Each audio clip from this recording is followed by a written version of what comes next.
welcome to Lecture 3 on William Shakespeare's A Midsummer Night's Dream. And for our midterm essay, we are focusing on option A. The topic we are exploring in the play is romantic love or romantic desire.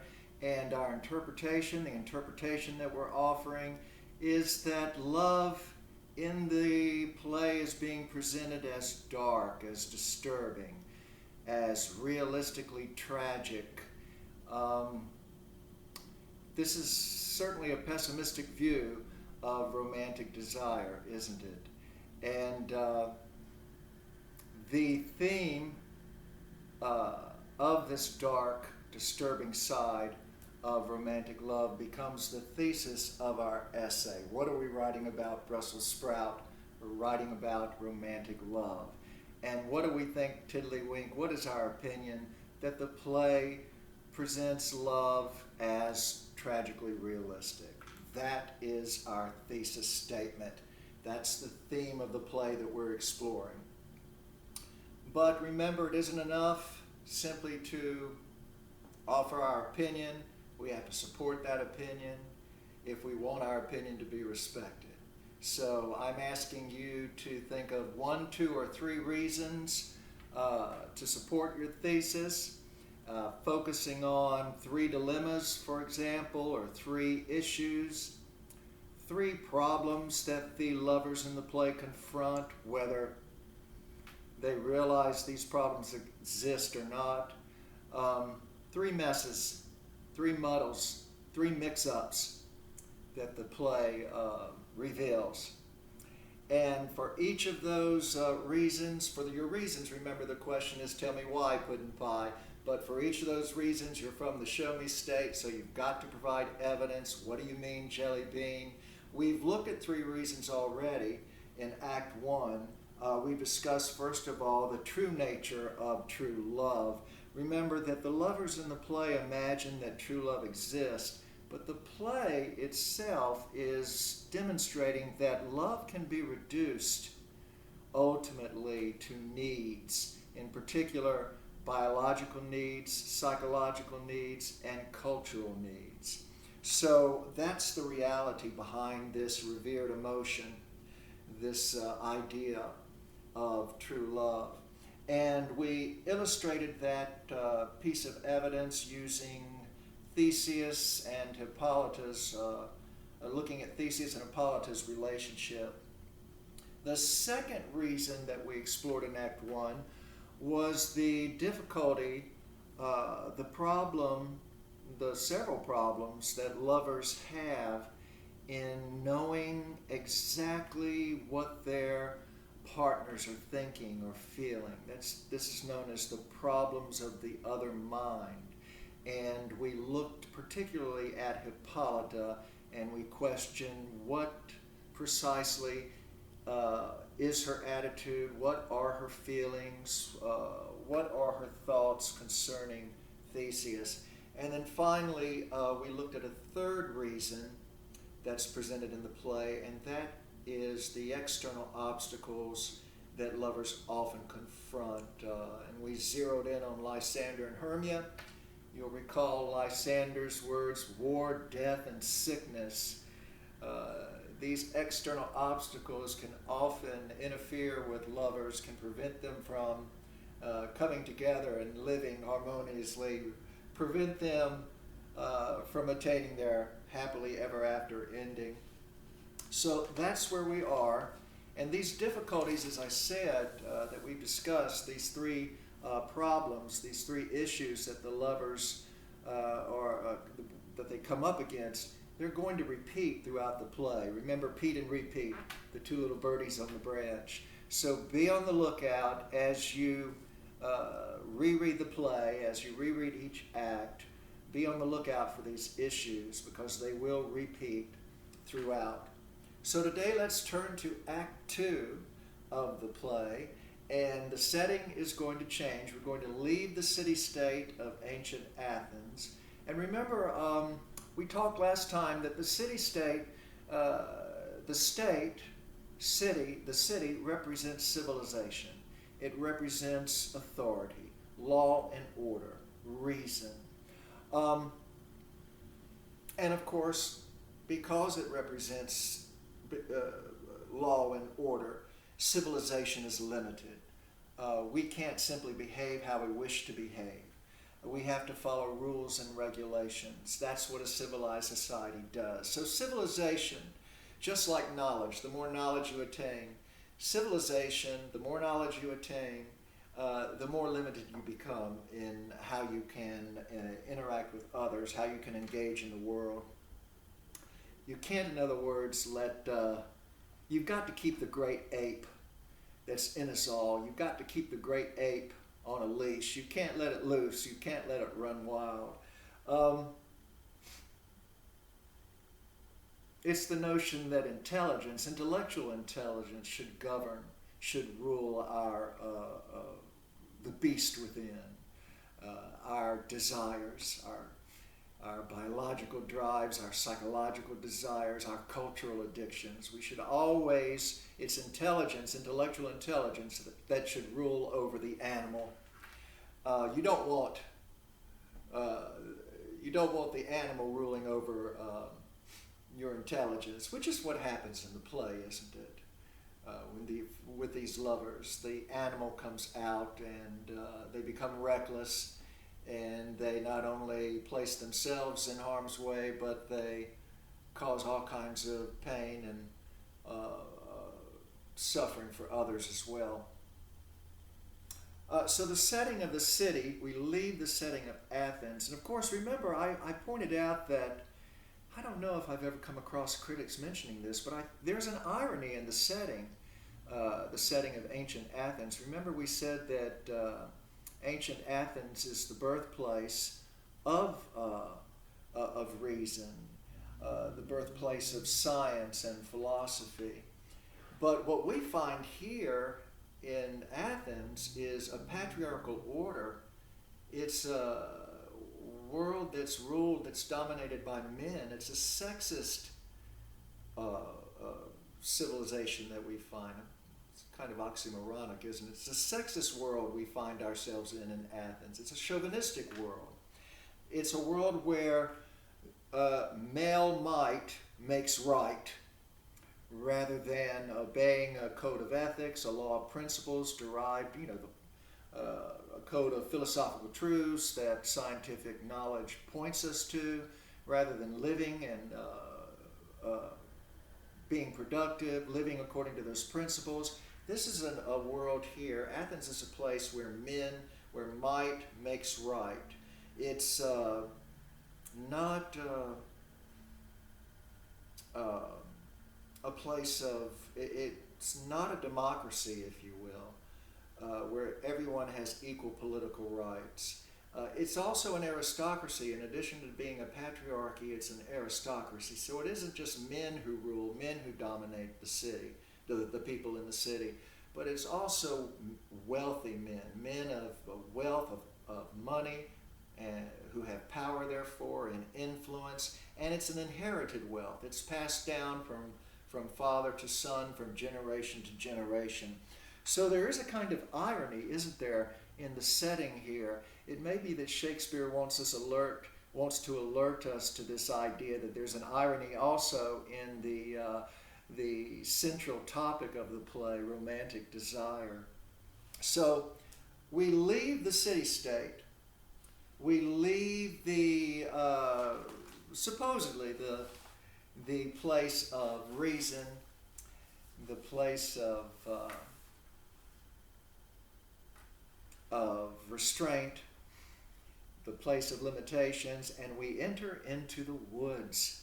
And again, if the conventional symbol for the city is reason, law, order, limitation, civilization, the woods, conventionally speaking, the woods represent a place where nature rules.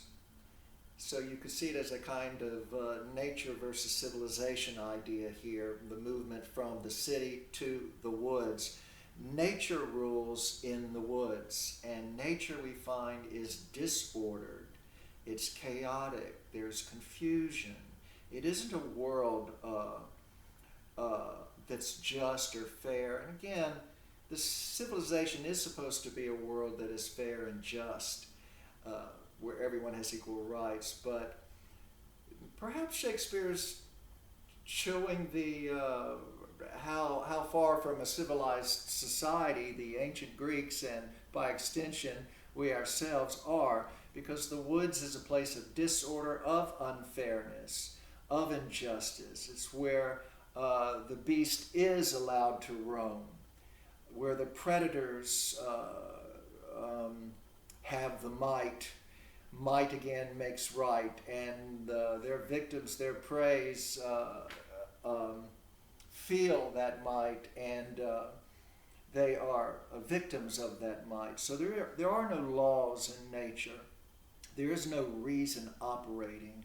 It isn't some sort of intelligent design we see happening in the natural world. There is no justice in that world. The time has changed as well. In Athens, remember, the play begins during the day. And again, the day, traditionally speaking, conventionally speaking, the day symbolizes, once again, light, reason, order. In contrast, nighttime, we find ourselves in the woods at night, and night traditionally symbolizes once again, confusion and chaos, irrationality. The moon, we get our word lunacy from the moon. For example, lunacy, madness, irrationality. So anarchy rules in the world of nature. It's a predatory world, isn't it? So, it's also in the woods that we're introduced to the supernatural world. And that's interesting. We're going to find in the woods fairies, and these are magical beings with all sorts of supernatural properties and powers. They have, for example, the power of invisibility. They have magical flower juice and magical field dew. So these fairies, these supernatural elements, we come into contact with them in the play. And what are they doing? What is the supernatural world doing in this play that I'm arguing is a realistic tragedy? In Shakespeare's time, many people still believed in fairies, actually, but it was largely the uneducated populace, the masses who believed in fairies. More and more people were becoming educated in Shakespeare's day, and they were acquiring more scientific knowledge. They were understanding the world. They were getting a more accurate understanding, a more precise comprehension of the scientific facts, the data before them, and they were those facts they were that were adding up were leading to the discovery of all sorts of new philosophical truths, or I should say, the discovery of philosophical truths rather than new philosophical truths. But yes, I mean, more and more people were being exposed to different ideas, arguments, and counter-arguments, and so there was a growing number of people who were no longer who did not believe in fairies. And in today's world, you can see most people today don't believe in fairies. They don't believe in magical elves or pixies, and there may still be some people who do, but the majority of people are educated now. They do know the scientific facts and the philosophical truths those facts point to. They have been exposed more. Particularly, people, as I said, who have been educated, people we refer to as intellectuals, people who have an intellectual intelligence. Beyond a rational doubt, these people will tell you that fairies do not exist. Puck and Oberon and Titania, these are all figments of the poet's imagination, and Shakespeare's using them for a purpose. Of course, there are always some intellectuals. You may find them in the philosophy department on campus who will tell you that you can't know for absolutely certain if fairies exist or not. It's that idea that Santa may be stuck in a chimney somewhere. But I would argue no, beyond a rational doubt, we know that fairies don't exist. The fairy godmothers in Sleeping Beauty, they don't exist.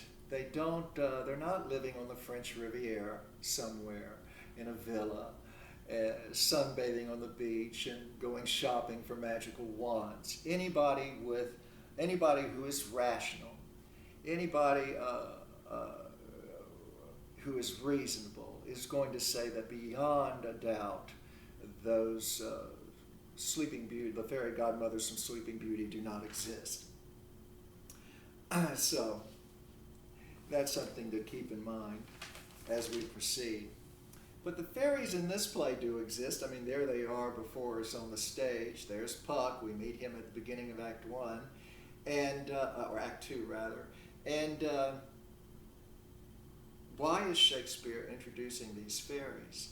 There they are on the stage before us. Of course, we have to keep reminding ourselves that we are in a fictional world, but I'm arguing that this world is a shadow, right, a model of the real world. So how is Shakespeare managing to introduce fairies and still present us with a realistic view of the universe? And I would argue that Shakespeare's using the fairies symbolically, that he introduces the fairies to represent, remember what a symbol is. A symbol is something concrete that represents an idea or a concept, something abstract. So for example, a red rose, something you can touch and smell. A red rose represents romantic passion or desire or love. Well, the fairies in this play, I'm going to argue, are representing the romantic belief in the supernatural. That's Shakespeare's purpose. He wants to introduce these fairies so that he can critique, ultimately, he can criticize this romantic view of belief in the supernatural, in supernatural beings and supernatural places, supernatural potions, and so forth and so on.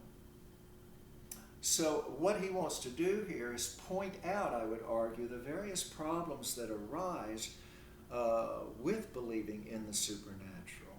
It leads to, first of all, irrational thinking, and since people act on their beliefs, it can lead to all kinds of unethical behavior. It can have dangerous consequences. It can lead to harm. And as we've seen for the tragic pessimist, harm is intrinsically what is of most value. Ultimately, I would argue the tragic pessimist believes that harm is intrinsically the only value. It is what is it is the only thing of value in the universe. If you were to take all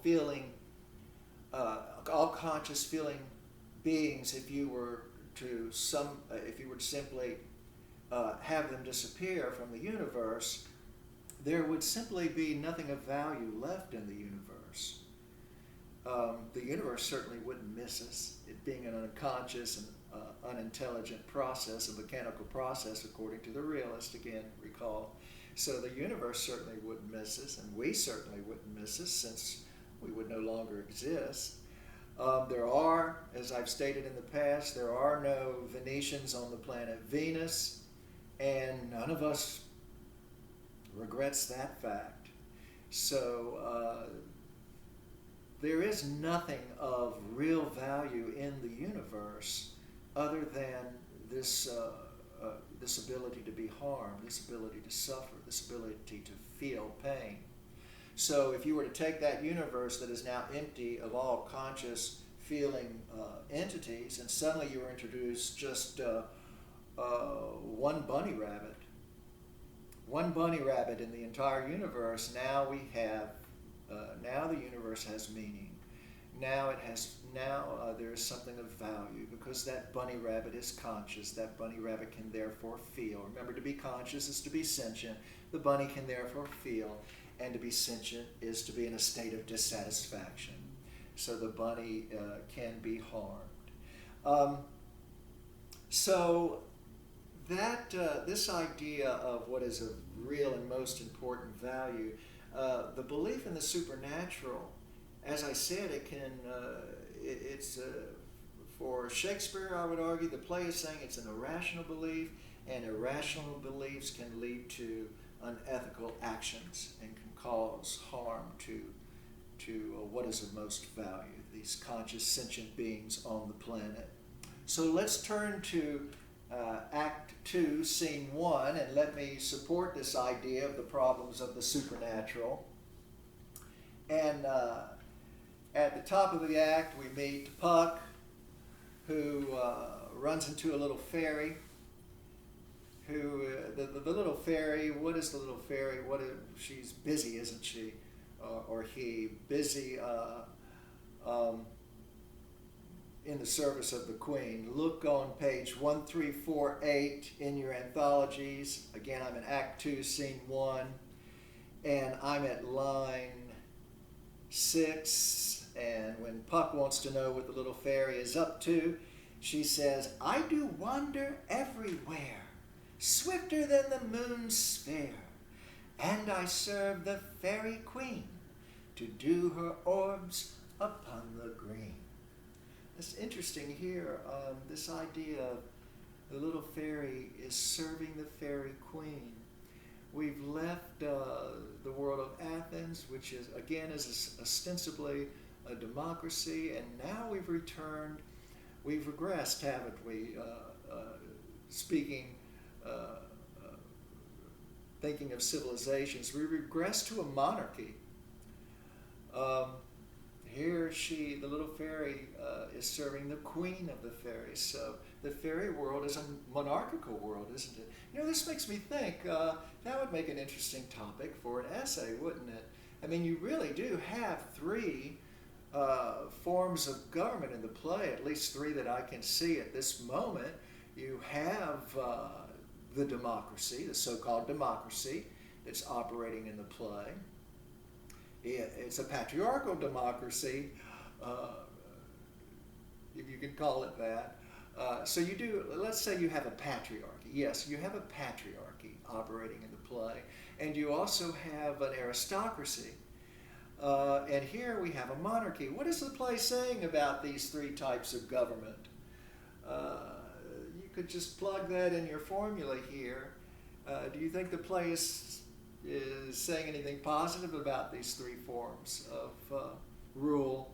Or are they each perhaps might makes right, the idea that might makes right?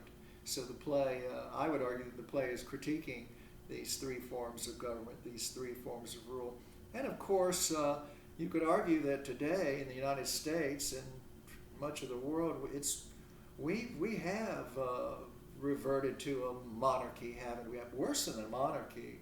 I mean, the 2% of the, very, very insanely rich and powerful, the multi-billionaires, and they rule with an iron fist. They have much more power than any king or queen in Shakespeare's day.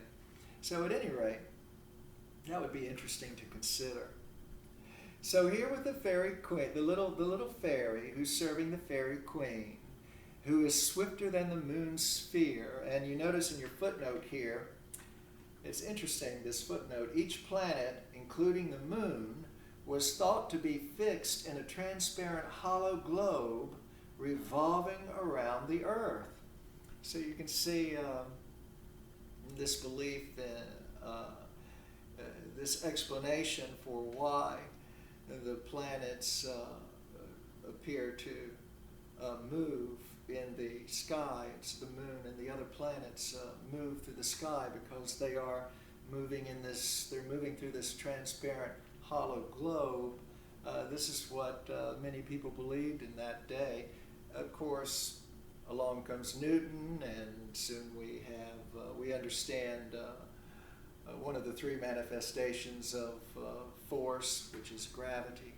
So we have a scientific explanation today, but at that time, This is what was thought, I would imagine, by many people. Swifter than the moon's sphere, I serve the fairy queen to do her orbs upon the green. To do her orbs upon the green.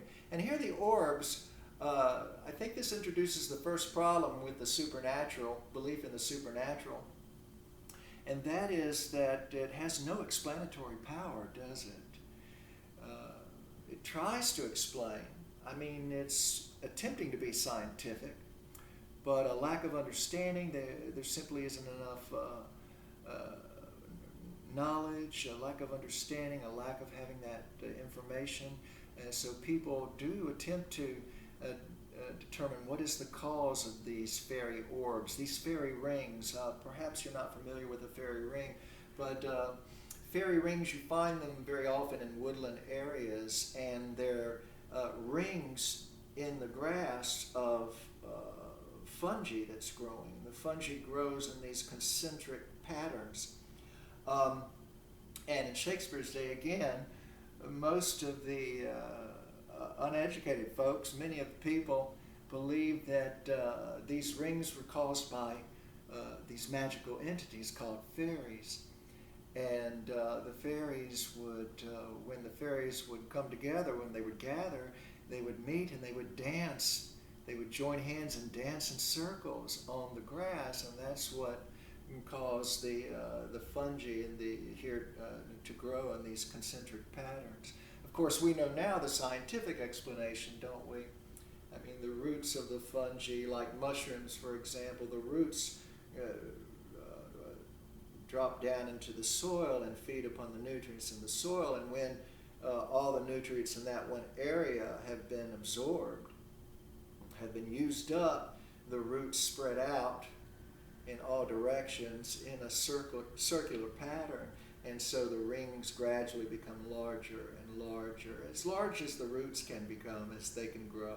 So they can get rather large, and that's what's forming these fairy rings. But in Shakespeare's day, people did not understand what was causing these strange patterns in the woodland areas around them.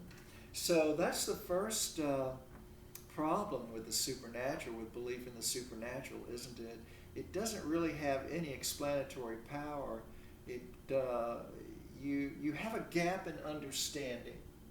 Someone who has a gap in understanding is often called the God of the gaps, because the God, being a supernatural being, is supposed to explain that gap in understanding.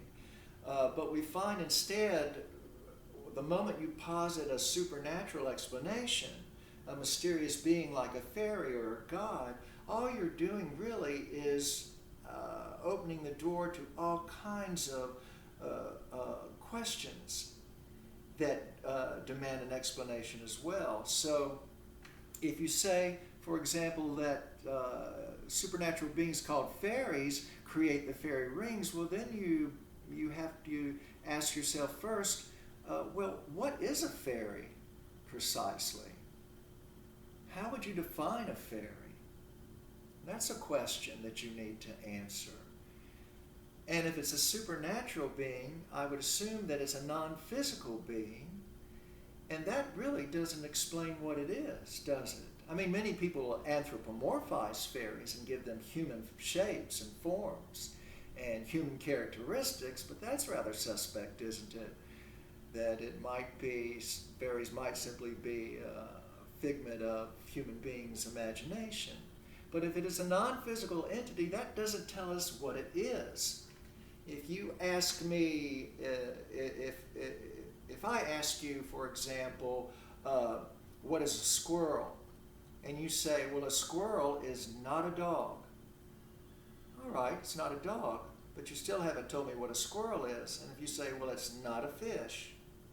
All right, but you still haven't told me what a squirrel is. So if you say it's not something, it's not physical, a fairy is not physical, you really haven't told me what it is. So we're left with that mystery, aren't we? The question of just what is a fairy. So there's the problem of definition, first off. There's also the problem of, well, if this fairy if Puck and Titania and Oberon, if they're non-physical beings, well, how do they interact with the physical world? You remember you learned back in high school in physics class that in order for any two objects in the world to interact, they have to have like properties, such as mass or volume or weight or energy, speed, something. They have to have like properties in order for an interaction to occur between them. So if you have a non-physical entity, how does it interact with the physical world? How, for example, could fairies actually dance on the grass in the woodland area? How do their feet, which are non-physical, interact with the ground, with the grass?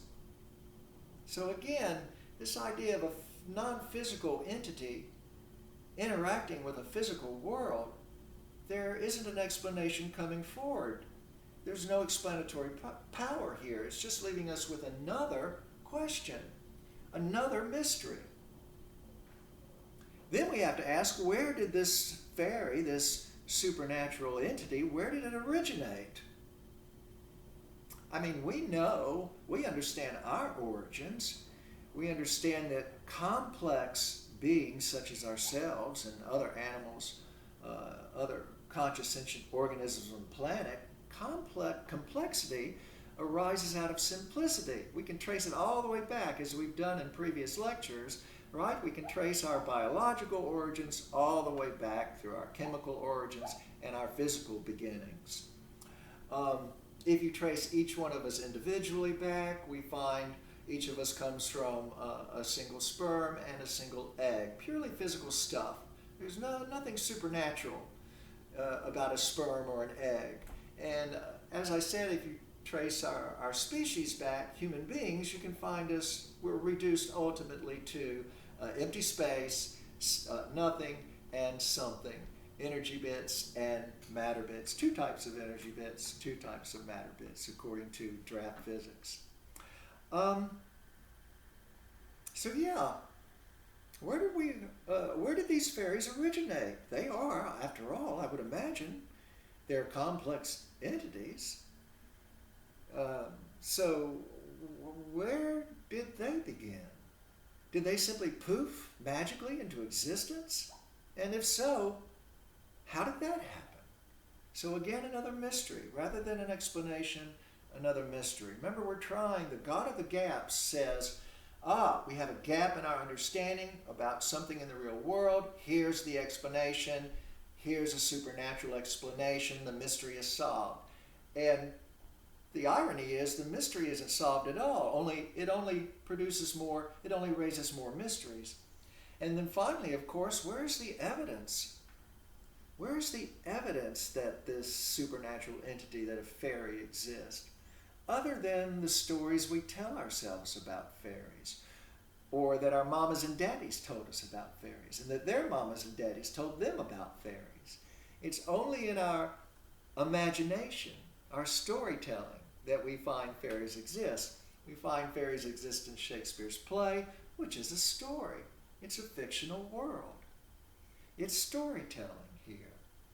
So the problem of evidence, there is simply zero scientific evidence to support the belief in a fairy or magical fairy powers, magical flower juice, magical field dew, the power of invisibility. Zero scientific evidence. And if there's zero scientific evidence, then we have no philosophical truth to derive from the evidence. There's no evidence. So we can't arrive at a truth concerning the existence of fairies because of this lack of evidence.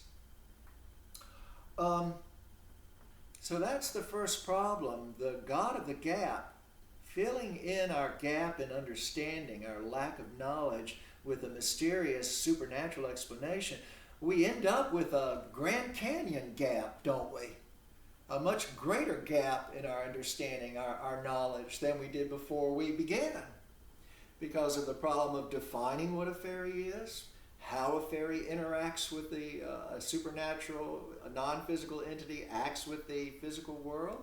The problem of interaction, the problem of the fairies' origins, and the problem of absolutely zero evidence to support our beliefs other than the stories that we hear or tell. That's the problem.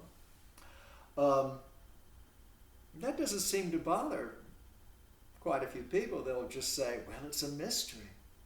It's magic. It's a miracle.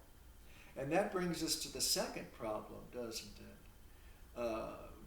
Concerning belief in the supernatural. That's the idea that it closes the door to investigation, to the pursuit of knowledge. Though you can hear the door to the realm of science, you can hear it slamming shut when people say, oh, it's a mystery.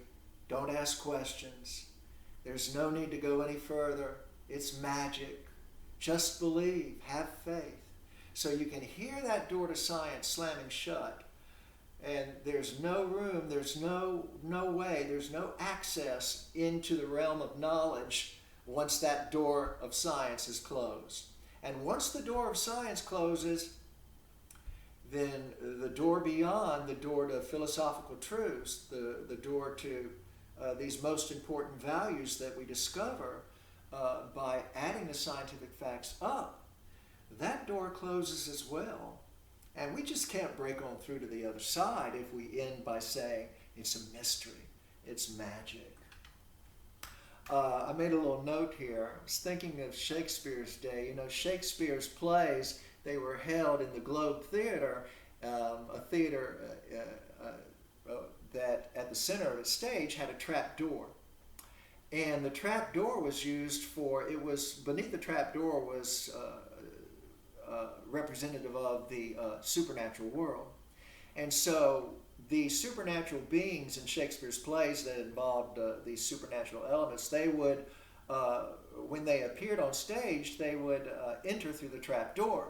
And when they would exit the stage, they would descend into the space beneath the trap door. And it's interesting that that trap door, the idea, I was thinking that the idea is that that trap door needs to be shut. It isn't the door of science or the door of philosophy that needs to be closed. The realist is going to argue that it's the trap door in people's imagination that needs to be shut. It needs to be locked up, and the key needs to be thrown away so that no fairies can enter onto the stage of people's imagination, so they'll stop believing. They won't begin to believe in these supernatural beings that can't provide us with any explanatory, these beings don't have any explanatory power.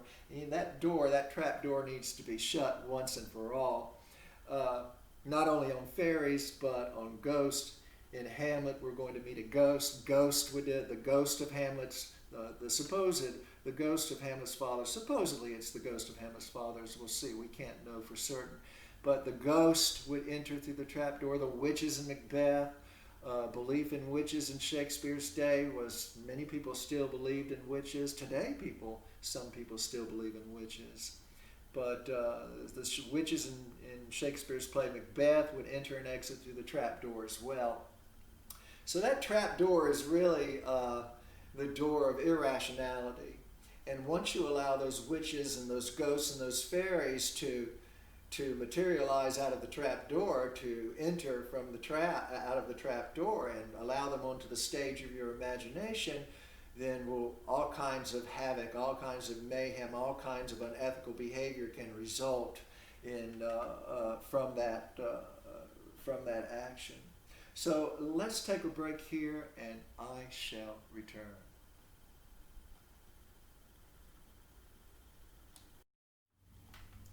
And I'm back, and I was thinking of a few more examples from this play. Remember, in this play, we're in ancient Greece, and the ancient Greeks believed in Zeus, the king of the gods, the king of the Greek gods, who lived on top of Mount Olympus, which was the kingdom of the gods. He lived up in the clouds, up in the heavens. And the ancient Greeks did not understand the phenomenon of lightning or the phenomenon of thunder, what caused lightning and thunder. And they, again, They're attempting to find an explanation, but they don't have enough scientific knowledge to posit to discover the correct answer. What causes the thunder and lightning? So they posit the god Zeus. But again, that doesn't explain anything. Again, you've got the problem, what is a Zeus? And if Zeus is a non-physical being, then how does Zeus interact with the physical world? Where did Zeus originate? Did he suddenly magically just appear in existence? I would argue no. He appeared in people's imaginations when they were struggling to solve the riddle of what causes thunder and lightning. And then there's simply no evidence to support the belief in a god called Zeus. And in ancient Roman times, we see we're also here. Shakespeare refers to the ancient Roman gods as well. So Zeus becomes Jupiter, and we have the same problem. And Shakespeare also introduces the Christian god, remember. He's alluded to the Christian god in several places in the text. We know that Hermia is threatened with a kind of figure to death, being shut up in a nunnery for the rest of her life, and therefore she won't have access to her one true love, Lysander. So that would be undergoing a kind of figure to death. So the Christian god, and remember Hermia, the language that she uses, that lovers confront these obstacles and they are a cross to be borne. It's preordained, it's destined. The forces of good are on the side of the lovers. They must be patient, they must endure. So you've got this idea too of the introduction to the Christian God. And the Christian God is a creator God. And so, again, it brings up the problems trying to resolve the mystery of our origins. Positing a God, a creator God, just doesn't explain anything. Just what is the Christian God? How would you define the Christian God? What are its physical characteristics? Is it male? It appears to be male, according to the religious text called the Bible that Orthodox Christianity upholds, subscribes to. What are its physical characteristics? If it is male, then it's certainly going to be limited in what it can and cannot do. Remember, the law of identity says that everything that exists as something, and that something has specific properties, specific characteristics that limit what it can do. It's why you won't walk out into the woods and come across a group of chipmunks breaking out in a song, "It's a Wonderful Life," because they're chipmunks. And they have specific characteristics that limit what, how they can act, how they can behave, what they're capable of doing. So just what are the primary characteristics of this Christian God, or what are the secondary characteristics of this non-physical being? And then if it is non-physical, how does the Christian God interact with the physical world? How exactly is that possible? And where did this Christian God originate? After all, you would have to assume that it's a very complex entity, this Christian God. Were its origins simple as well? And how did it exactly create the universe? We say the universe, its origins are due to the Christian God, but how precisely, how specifically did this Christian God create the universe? So where does the God come from? Did he simply poof magically into existence? And how did he create the universe? Did he simply wave a magic wand and suddenly the universe appeared? It's not offering us any explanations of our origins or the universe's origins, is it? And then finally, where's the evidence? There simply isn't any evidence to support belief in Zeus or belief in Jupiter or belief in the Christian God. No evidence. That's why it's called a faith-based belief. The only evidence we have are the stories that we tell each other, that we listen to, that our mamas and daddies again tell us, and that their mommies and daddies told them. You can trace those stories back through the centuries, through the millennia. And it's a real problem, this positing a supernatural being as an explanation for some sort of occurrence in the physical world. No explanatory power, and it just stops any investigation dead in its tracks. I mean, it's basically a U-turn in the other direction let's go back to the world of magic and mysticism. And let's not question, let's not explore, let's not use our capacity to reason and to discover and to expand our knowledge and to be more productive, more efficient, more functional, and to create a better, more civilized world around us. So these are problems. There's a third problem too, and that's illustrated when we meet Puck here. So let's return to the text. Again, I'm on page 1348, Act 2, Scene 1, and the fairy at line 32 recognizes Puck. Puck's got quite a reputation, doesn't he? And look what the fairy says, she says, or he says. I'm not sure if the fairy is male or female, and I don't know exactly what that would mean for a non-physical entity. But at any rate, let's call the fairy a she. Either I mistake your shape and making quite, or else you are that shrewd and knavish sprite called Robin Goodfellow. Are not you he that frights the maidens of the villagery? Skim milk, and sometimes labor in the kern, and bootless make the breathless housewife churn, and sometime make the drink to bear no barm, mislead night wanderers, laughing at their harm.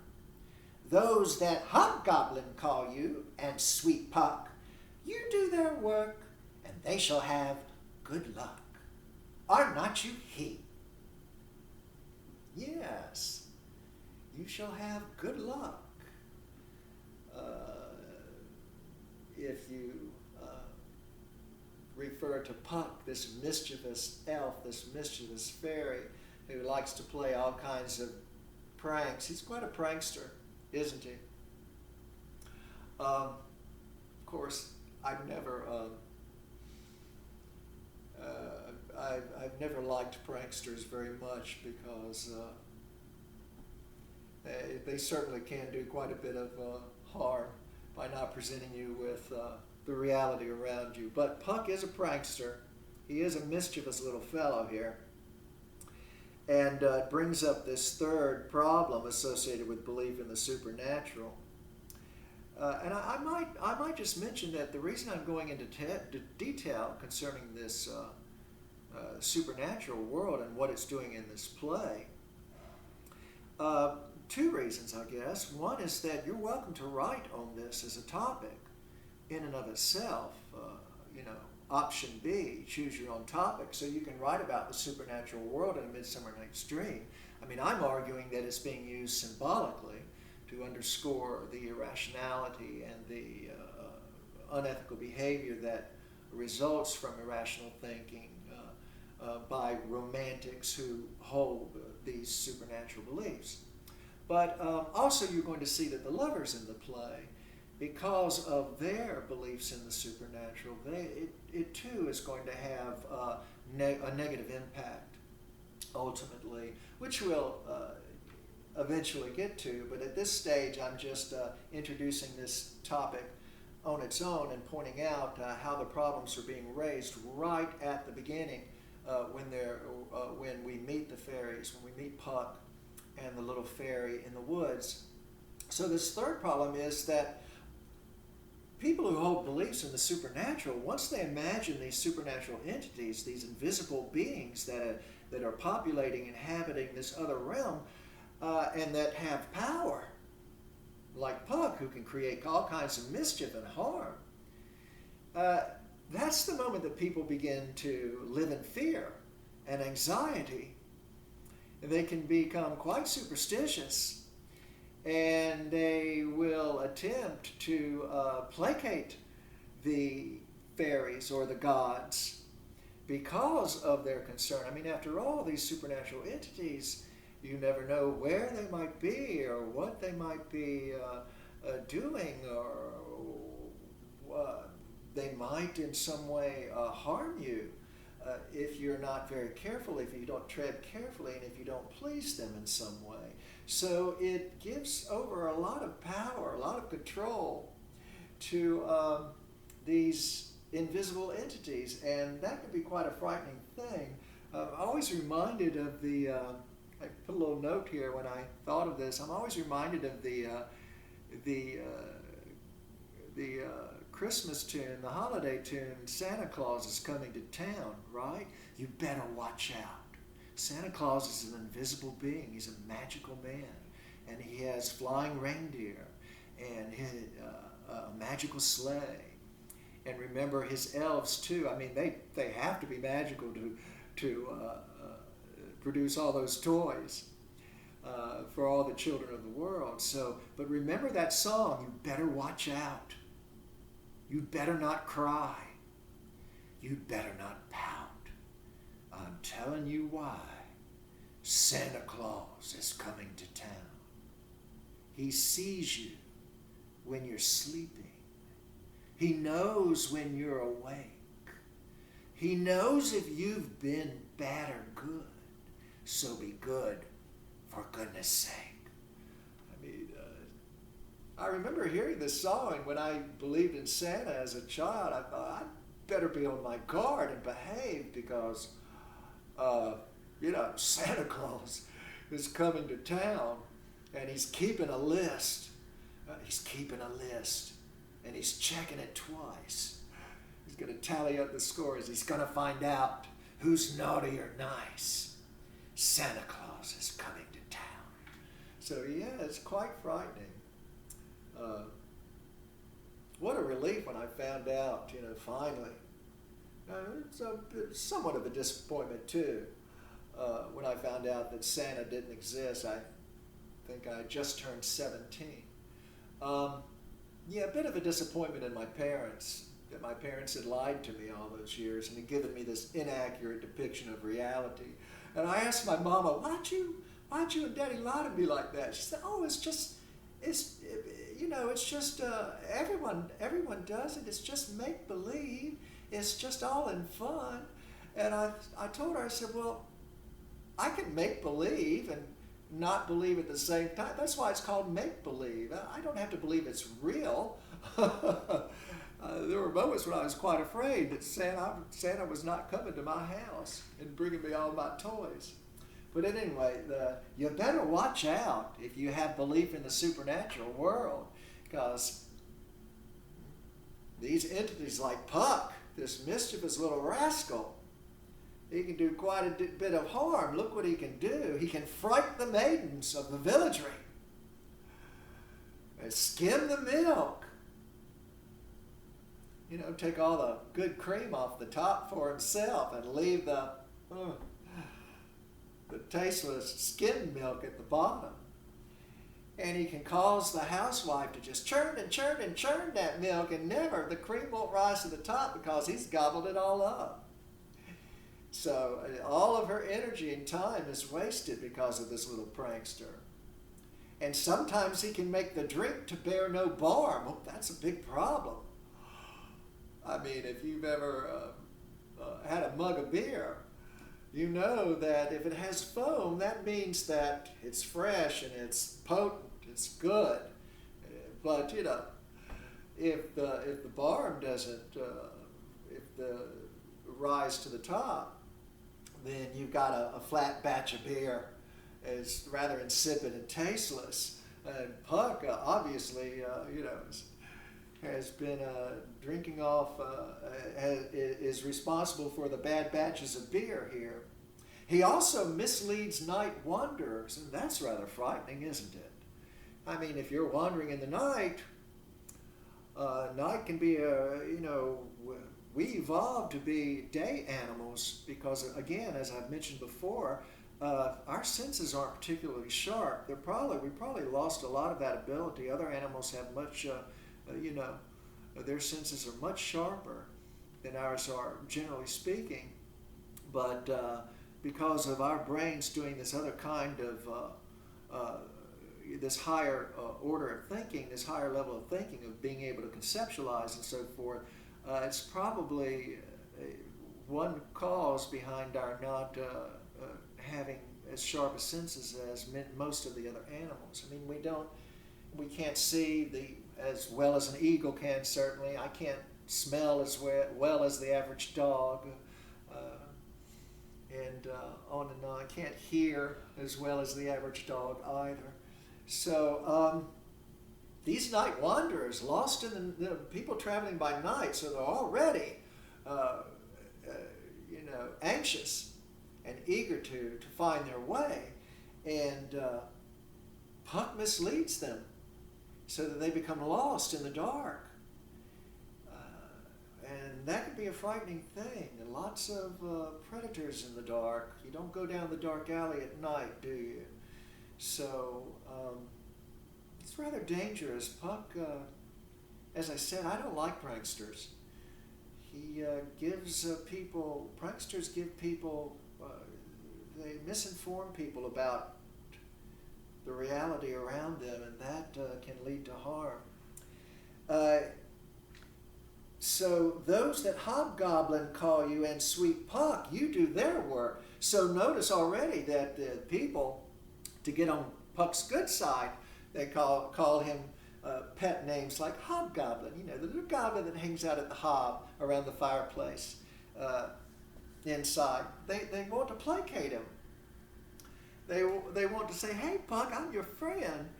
I'm on your team, baby. Don't harm me. I'm on the side. I'm on your side. I'm with you. And they'll call him Sweet Puck. Yeah, you're a sweet Puck. You're good Puck. You don't want to hurt me, do you? So this idea of this fear, this anxiety that develops in people who hold beliefs in the supernatural world, it can become quite frightening. And think about it. Many people today are still quite superstitious, and they spend a lot of time worrying, a lot of anxiety. I remember when I was little, I was told, if a black cat crosses your path, danger is up ahead. Be afraid. Don't walk under a ladder. Trouble's coming. If you do that, don't step on a crack. You're going to break your mama's back. And people still today, many people still believe that 13 is the unlucky number. Many of our high-rises, there are no 13th floors in our high-rises. That's how silly, how ridiculous superstition can become. You see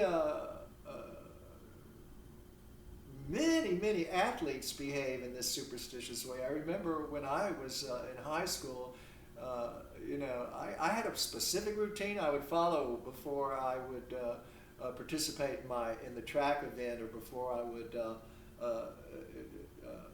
play soccer.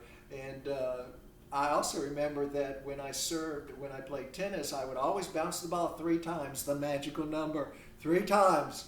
That was sure to guarantee that I'd serve an ace. And even though many times I double faulted, I'd still keep doing it. That was the depth of my superstitious belief. Yeah, athletes. I recall a baseball player some years back, and he, one morning inadvertently, he forgot to shave, and that day he just coincidentally happened to hit a home run, and I forgot to shave, and I hit a home run, so it must be because I forgot to shave that I hit a home run. And so he refused to shave for the rest of the season. And by the end of the season, his beard was quite, unmanageable.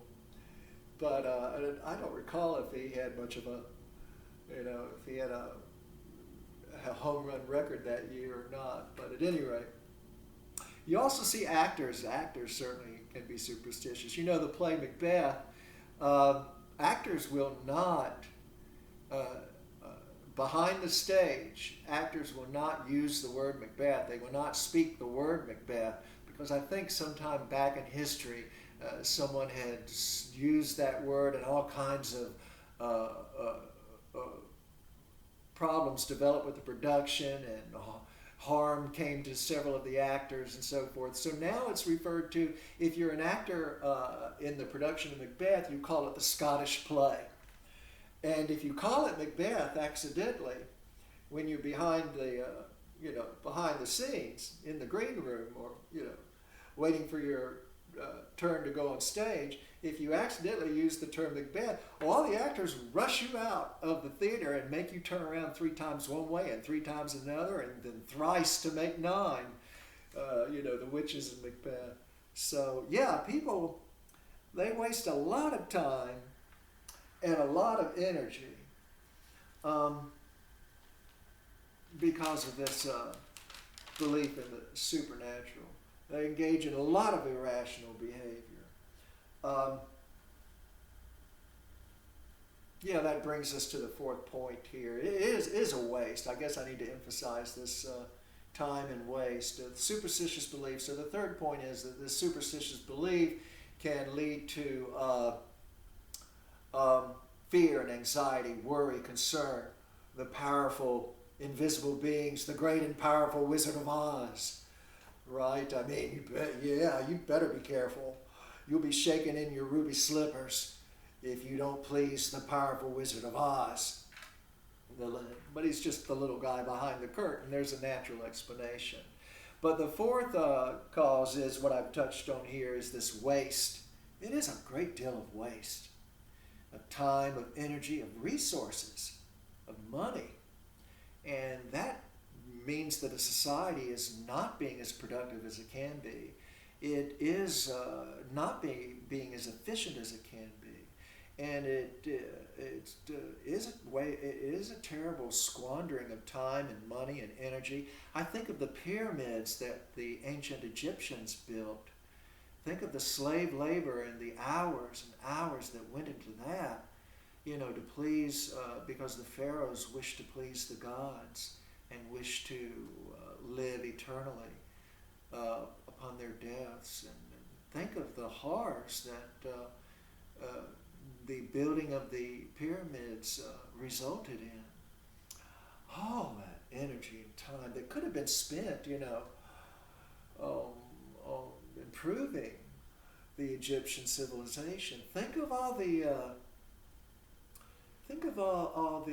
cathedrals and the churches today. The cathedrals that were built in the medieval period, and today the churches and the synagogues and the mosques that are built, and Buddhist temples, Hindu temples that are built, and all this energy that's being produced simply to appease the gods, to pray to the gods, to inform the gods that, yes, I'm on your team, I'm on your side, be good to me, reward me, I believe.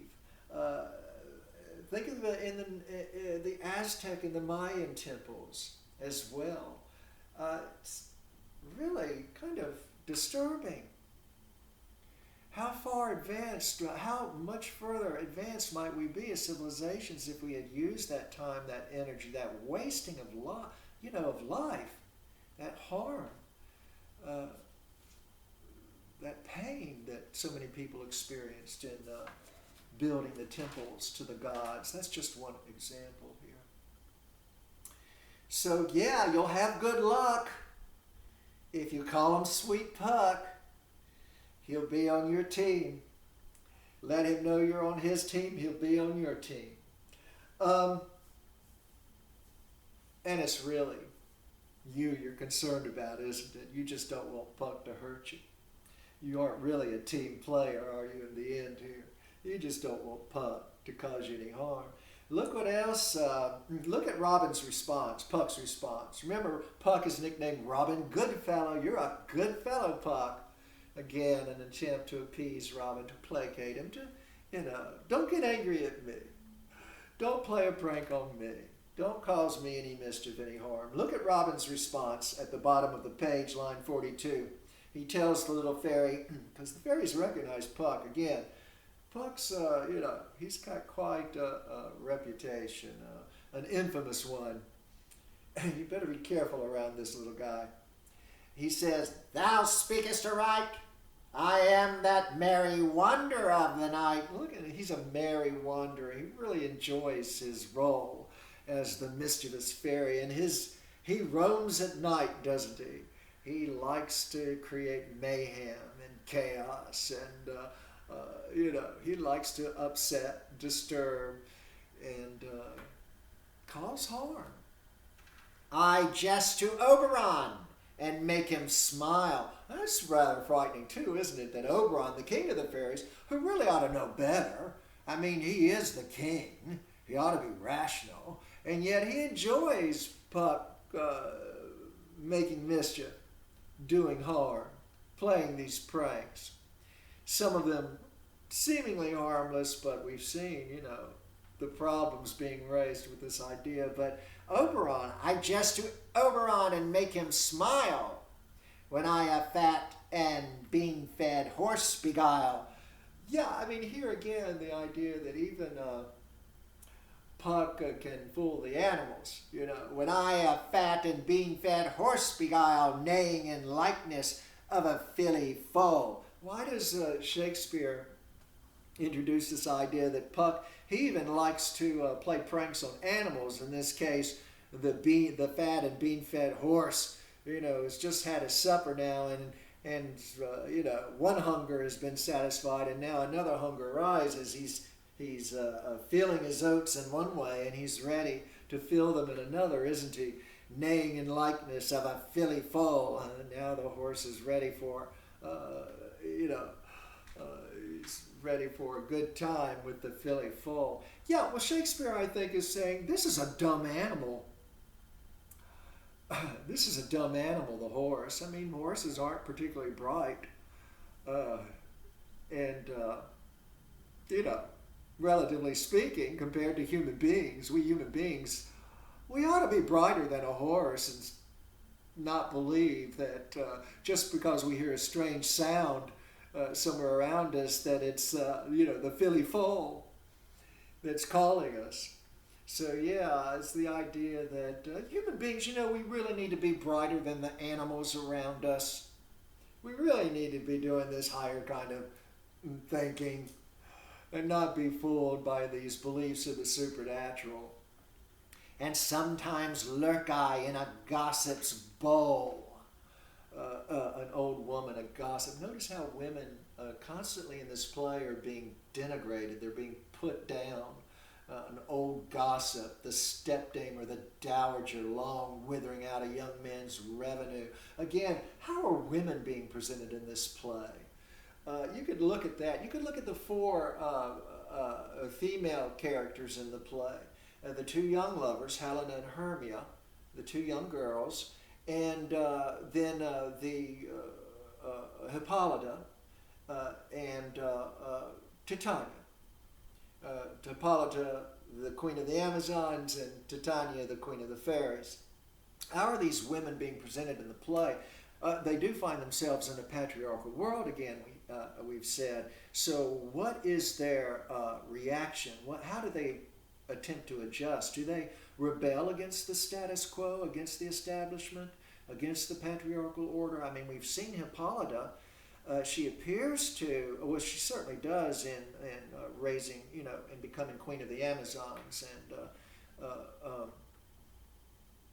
and living with a tribe of fierce warrior women. She certainly does appear, but then again, does she ultimately, fall for Theseus and accept the patriarchal order? We look at Hermia, and Hermia rebels against her father, against the family father and the state father and the patriarchal law handed down by the heavenly father, the king of the gods, Zeus. And she rebels by running away with Lysander from the sharp Athenian law, the unfair law, the unjust law that says that daughters are their father's possessions and that their daughters can do as they please. Their fathers can do as they please. If the daughters misbehave, the fathers have the right to disfigure the daughters. But Hermia does rebel, doesn't she? Of course, she does believe that the forces of good are on her side, or on hers and Lyander's side. Uh, it's an edict of destiny, she says. True love, the obstacles presented to true love. It's an edict. It's just a rule of law. That's how it's been preordained. It's destiny. That's part of the divine plan. It's a cross that she and Lysander need to bear. And they need to suffer to prove their love, to prove their faith in true love. And then Helena. Helena, of course, rejects the patriarchal order too, that says that men, the young men are the ones who court the young women. The women are not to be aggressive in any way. Women are to be demure, and they to know their place, and they're not to show interest in a man unless he first shows interest in you. You know, I remember growing up, you'd go to a dance and you'd have what were called wallflowers, the girls who stood against the wall, because they weren't allowed to dance until a young boy asked them if they'd like to dance. So the young male, he has the power, the authority. He's the one who decides to court the young girl. He chooses. The only power the girl has is to say no. But as you can see in this, many times, and in this world, this patriarchal world, Hermia is not allowed to say no to Demetrius because her father steps in and says, you do as Daddy says. So, in some, even that power has been, Hermia's been robbed of that power, the power to say, no, I'm not going to give, as she says, my virgin patent up to Demetrius. Again, the emphasis on virginity, the importance of being a virgin. It's my virgin patent. I've got a copyright on this thing called my virginity, and Demetrius ain't getting it. Nobody should have legal right to my virginity. Not even if Daddy says so, not even if Theseus says so, not even if the patriarchs, the patriarchal law, or Zeus himself. Nobody's touching my private property. I've got a copyright on that thing. So Helena, back to Helena, of course, she pursues Demetrius in the woods. She goes running after Demetrius, even though he has rejected her. So she, again, she is battling the patriarchal order, this idea that women don't pursue men, men pursue women, and women are simply to make themselves pretty and shiny and flashy, you know, beautify themselves, their nails and their hair and their makeup and their jewelry and so forth, all to become this object, this prize, this trophy wife on the little boy's arm. So let's take a break for just a minute, and I'll be right back. And I'm back. Where was I? Oh yes, and Titania, the fourth woman in the play, fourth female character in the play, she too is going to challenge the patriarchal order, isn't she? On the very next page, as we'll see.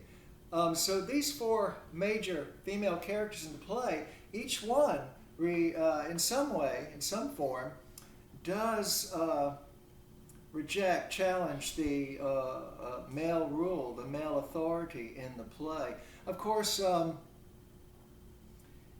there are subtle nuances among these women's rejections. Remember, I don't think neither Hermia or Helena, I don't think either one of these young girls, it's not that they're standing up on principle, but rather that their desires, their love, their romantic desires for these young boys, that's what is causing them to challenge the order. I don't even know if they're aware that they are challenging. Although Helena does mention, doesn't she, in the play, that the roles are reversed in the courtship between men and women. So yes, but it's their desire, their psychology. They're not standing up because they believe it's the principled thing. That the patriarchal order is wrong and it needs to be corrected. And then, of course, Titania, also her psychology, she's jealous. Oberon has upset her, and she's seeking vengeance, isn't she? So again, it's her psychology. She seems to be perfectly contented with the patriarchal order as long as her man treats her like a lady, and she has all the privileges that come with being a lady. And then, of course, Hippolyta. Yes, can we know? She, early on, obviously she rejects the order, but again, I would argue that it's her ego, isn't it? It's her psychology, her need to feel just as important as men, rather than, this idea that women can be equally harmed just like men. The idea that a brain in pain is a brain in pain. It doesn't matter if it's a male brain or a female brain. I don't think that's why Hippolyta, we see Hippolyta, she is a woman who desires power and control, and she enjoys being an authority figure. After all, she's become queen. And she is a warrior, so she doesn't seem to be particularly concerned about causing harm to brains that can experience suffering and pain. But nevertheless, each of these four women does in some way upset the order of things, the patriarchal order. It'd be interesting to explore in the play why they're doing so, if they're successful in the end, or are they somehow ultimately swallowed back up and made to, as I said earlier, get back in line and do their husband's bidding, their master's bidding. But at any rate, yes, this line here concerning the gossip's bowl, the old woman, she's and sometime here she's being made fun of, isn't she? The old woman. And sometimes lurk I in a gossip's bowl. I'm on page 1349, Act 2, Scene 1. And sometimes lurk I in a gossip's bowl, in very likeness of a roasted crab.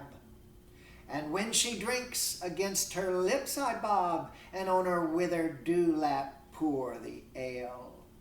The wisest ant telling the saddest tale, sometime for 3-foot stool mistaketh me. Then slip I from her bum, down topples she, and Taylor cries and falls into a cough. And then the whole choir hold their hips and laugh, and waxen in their mirth, and knees and swear. A merrier hour was never wasted there. A merrier hour was never wasted there. Yeah, it's interesting too, the wisest ant telling the saddest tale. The old woman is telling the most serious tale. It's interesting that the elderly, of course, the ones with the most experience, certainly, generally speaking, compared to young people, the elderly have much more experience and have learned much more about the realities around them. And here, this wisest ant telling the saddest tale, the most serious tale, well, again, she's mocked and made a fool of. The stool that she's sitting on is overturned, just like the gossip's bowl. The gossip, when she drinks from the bowl, Puck, he's changed himself into the shape of this roasted crab, and he has, and now he's pouring the ale onto the old woman's withered loose skin, the loose skin on her neck, the withered dewlap. And that's what he pours the ale on. So these women, even the woman here, the wisest ant, telling the saddest tale, this elderly woman with experience, with knowledge, who's trying to, to bring that wisdom, to teach others by telling her tale. Both of these women are objects of ridicule, and they're made fun. They're mocked. They're made fun of, and they're mocked. But notice too here, it's interesting idea is that Puck is a shapeshifter, isn't he? He can change his shape and form anytime he pleases. This is another magical property that the fairies have, that Puck is a shapeshifter. And I think this points to the idea that once again, that these supernatural entities are products of people's imagination, which is why, the stories are constantly changing. And, you can imagine, you probably heard the story of the one guy who says, well, the first time he tells a story, that's the fisherman, he says, I caught a fish this big. And the next time you hear the story, I caught a fish this big. And his hands are expanded. And then the third, I caught a fish this big as Moby Dick. And, this idea that stories can change, their shapes can shift, and they too can change. And that's what Puck, I think, this idea that he can, his shape, his form, he can take on the likeness of whatever he desires. And that idea is this pointing to the idea of the imagination of the romantic that simply isn't limited by reason, is it? I mean, it can imagine anything, and it can posit any kind of magic, any kind of supernatural being and supernatural powers, whatever it can imagine, whatever it can think of, that thing can exist. I made a little note here concerning that. If you think of the concept again of the gods, and again, the fairies aren't the only supernatural beings in this play. The gods are continuously referred to, and they never appear on the stage, of course. There may be a reason for that. I don't know. I'd have to think about that. But the gods are always being referred to. And again, as I've mentioned, primarily the ancient Greek gods, Zeus and his train of gods, and then of course you have the ancient Roman gods, and then so what happens? The Greek gods, the Romans appropriated, didn't they? The Greek gods, and so the Greek gods, their shape shifted. Slightly here, but they did nevertheless to meet the needs of the Romans.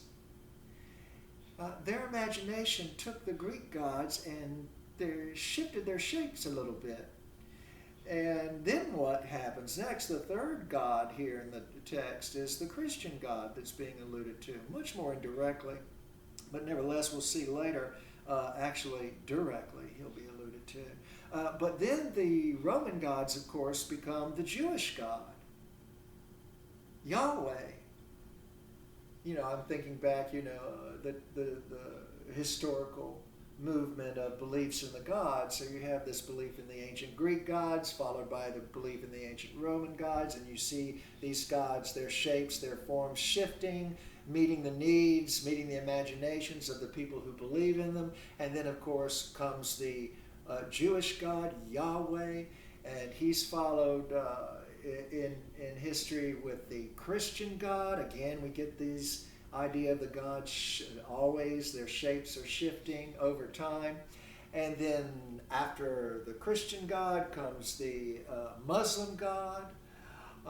And so you get a sense that, again, Puck, many critics talk about Puck as a shapeshifter, but I have never come across why this emphasis on Puck's ability to metamorphose. I mean, metamorphosis is certainly a theme in the play, but I would say that Shakespeare's saying the reason metamorphosis is one of the major themes in the play is because it does underscore this romantic view of belief in the supernatural and supernatural entities, and that these beliefs are constantly changing over time and across cultures, depending on the moment, depending on what's happening in history, depending on who's winning the wars, which tribe, right? These various tribes fighting among each other. Which tribe is ascending into power? That tribe, the king of the mountain at the time, it's their God now that is reigning in heaven. The gods have changed shape, like a shapeshifter, like Puck himself. So again, it underscores this idea of the imagination, when set free, I mean, it certainly can be a good thing if it's in the service of, as Shakespeare's using here, he's using the fairies, his imagination, the poet's imagination is using the fairies to show us the worrisome problems, the issues that arise with this kind of belief in the supernatural. So in that sense, the imagination can do service because it is trying to inform us of a truth that will help us become more civilized and ultimately do less harm to others.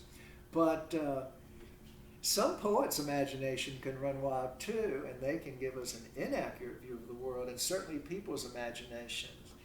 Lovers' imaginations here in the play, their imaginations as well are set loose, they're unleashed. The beast of imagination, is on the prowl, is in the wild, and there's nothing restraining the imagination here, and that's a frightening thing. Nothing restraining the imagination, because it brings us to the fifth problem, I would argue, and I've just touched on it briefly before, but that's this idea that people's beliefs lead to people's behavior. What people believe, we act on our beliefs. If you think it's dangerous to jump off a cliff, then you're not going to jump off the cliff. You have a belief that that's dangerous. You aren't going to jump off that cliff unless you've just lost your faculties of reason. So what people believe leads them to behave, to interact with others in certain ways. And I think this idea of irrational belief goes hand in hand with unethical behavior.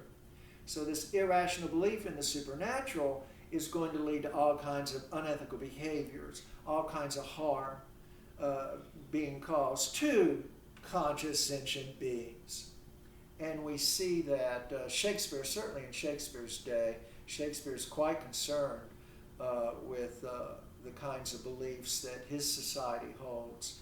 And we see, for example, he would have been familiar with history. He would have been familiar with the history of Christianity. He'd be aware of the horrors of the Christian Crusades, and certainly the Christian Inquisitions. That too he would be familiar with.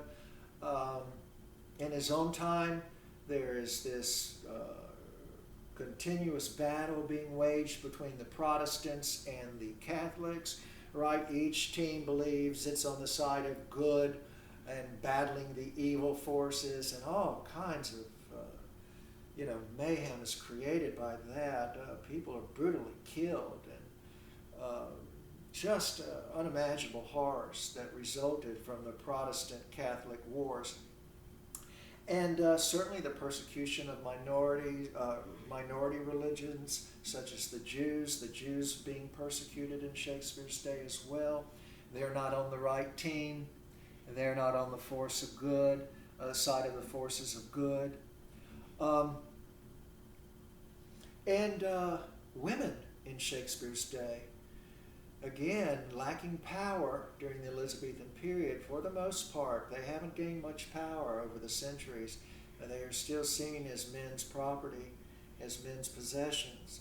It's one of the reasons why Elizabeth I, the queen during Shakespeare's day, she refuses to marry men, because if she does, she knows she's going to give up her power as Queen of England. So she's known as the Virgin Queen, because she does not wish to marry and thereby lose her authority, her power, her control, her reigns of power over the kingdom. Shakespeare's time, Shakespeare's England again is a monarchy, but women in Shakespeare's day were accused of being witches, in league with the devil, in league with the forces of evil. If these women were in any way out of the ordinary, eccentric, if they fought, if they challenged the patriarchal order particularly, if they tried to assume power or authority, they were immediately accused of being in league with the devil himself, the Christian devil, and they were tortured. Many of these women were drowned and burned at the stake. They were stoned to death. The Christian Bible itself in Exodus says, "Thou shalt not suffer a witch to live." And many people who held that belief in Shakespeare's day, many Christian followers, that's one passage they knew from the Bible, and they acted on it. And then, of course, there were destructions of whole civilizations as Christianity marches across the planet. You know, it's already conquered most of medieval Europe, and it's conquered it by force, by might is right.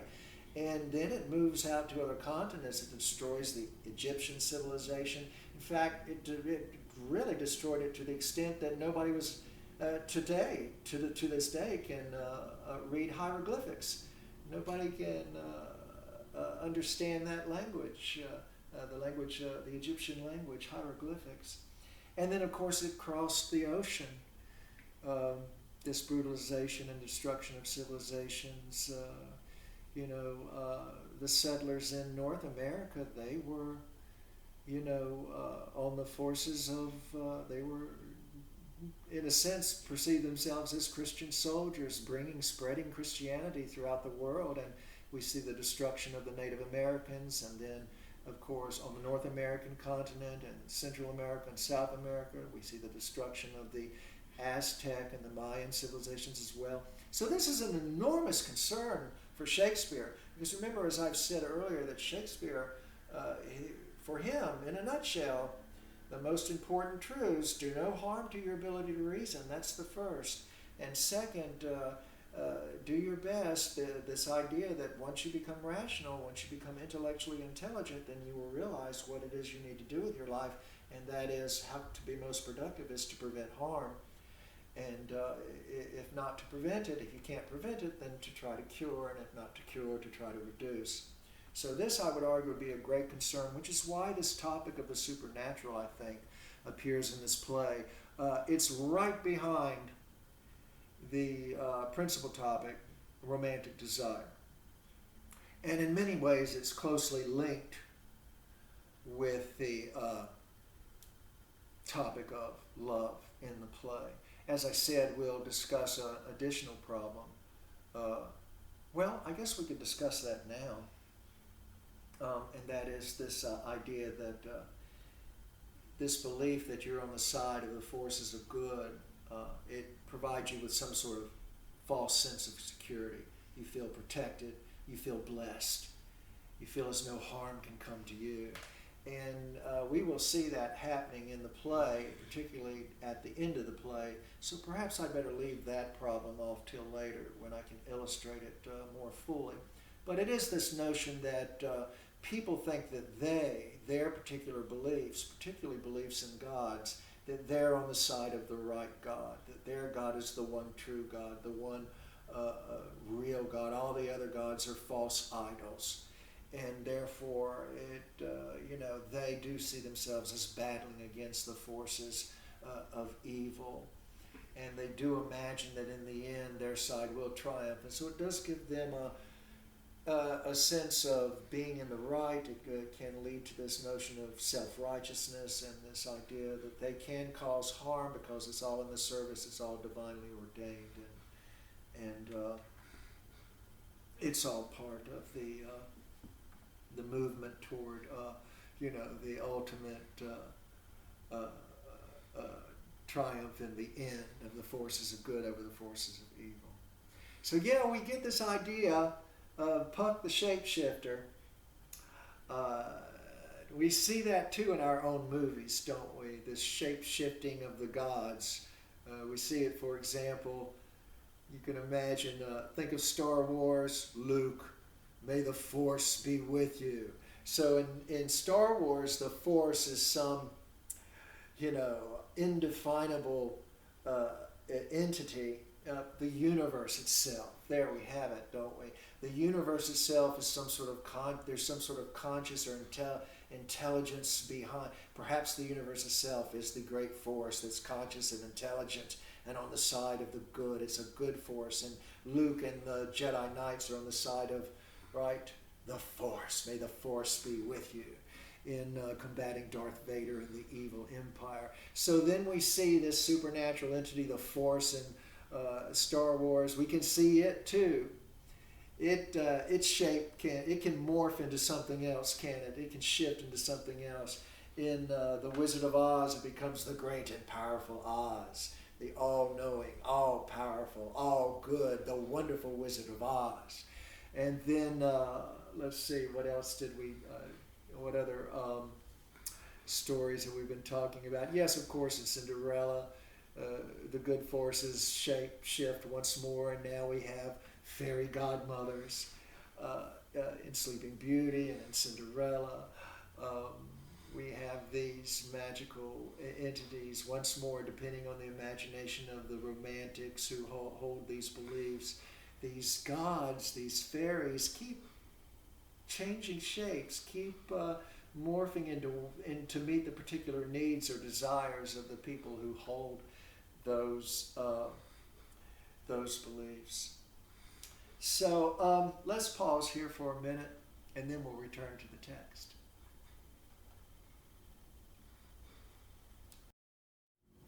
And here I am again. Let's return to the text, and let's meet Oberon and Titania.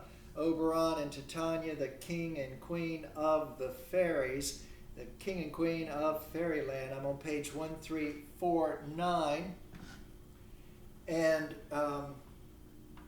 beginning halfway down the page, line 60, notice that Oberon and his train of fairies enter on one side of the stage, and Titania and her train on the other. The stage direction here suggests that they are battling, they are at war with one another, and that's the first thing we notice. They are quarreling, aren't they? This is what we have here is a domestic rift. I imagine being supernatural entities, they've been around for quite some time, and this is not a happily ever after ending, is it, that they are experiencing here, because each is accusing the other of infidelities. So there is discord in the realm, in the happily ever after realm of fairyland. And Oberon, he's the first to speak, and he says, look what he says to Titania: ill met by moonlight, proud Titania. I probably should emphasize proud here. Ill met by moonlight, proud Titania. Because he really is upset with his queen. He sees her as proud in the sense of arrogant. She's haughty. She's disdainful of his desires, of his needs. And this has really upset him.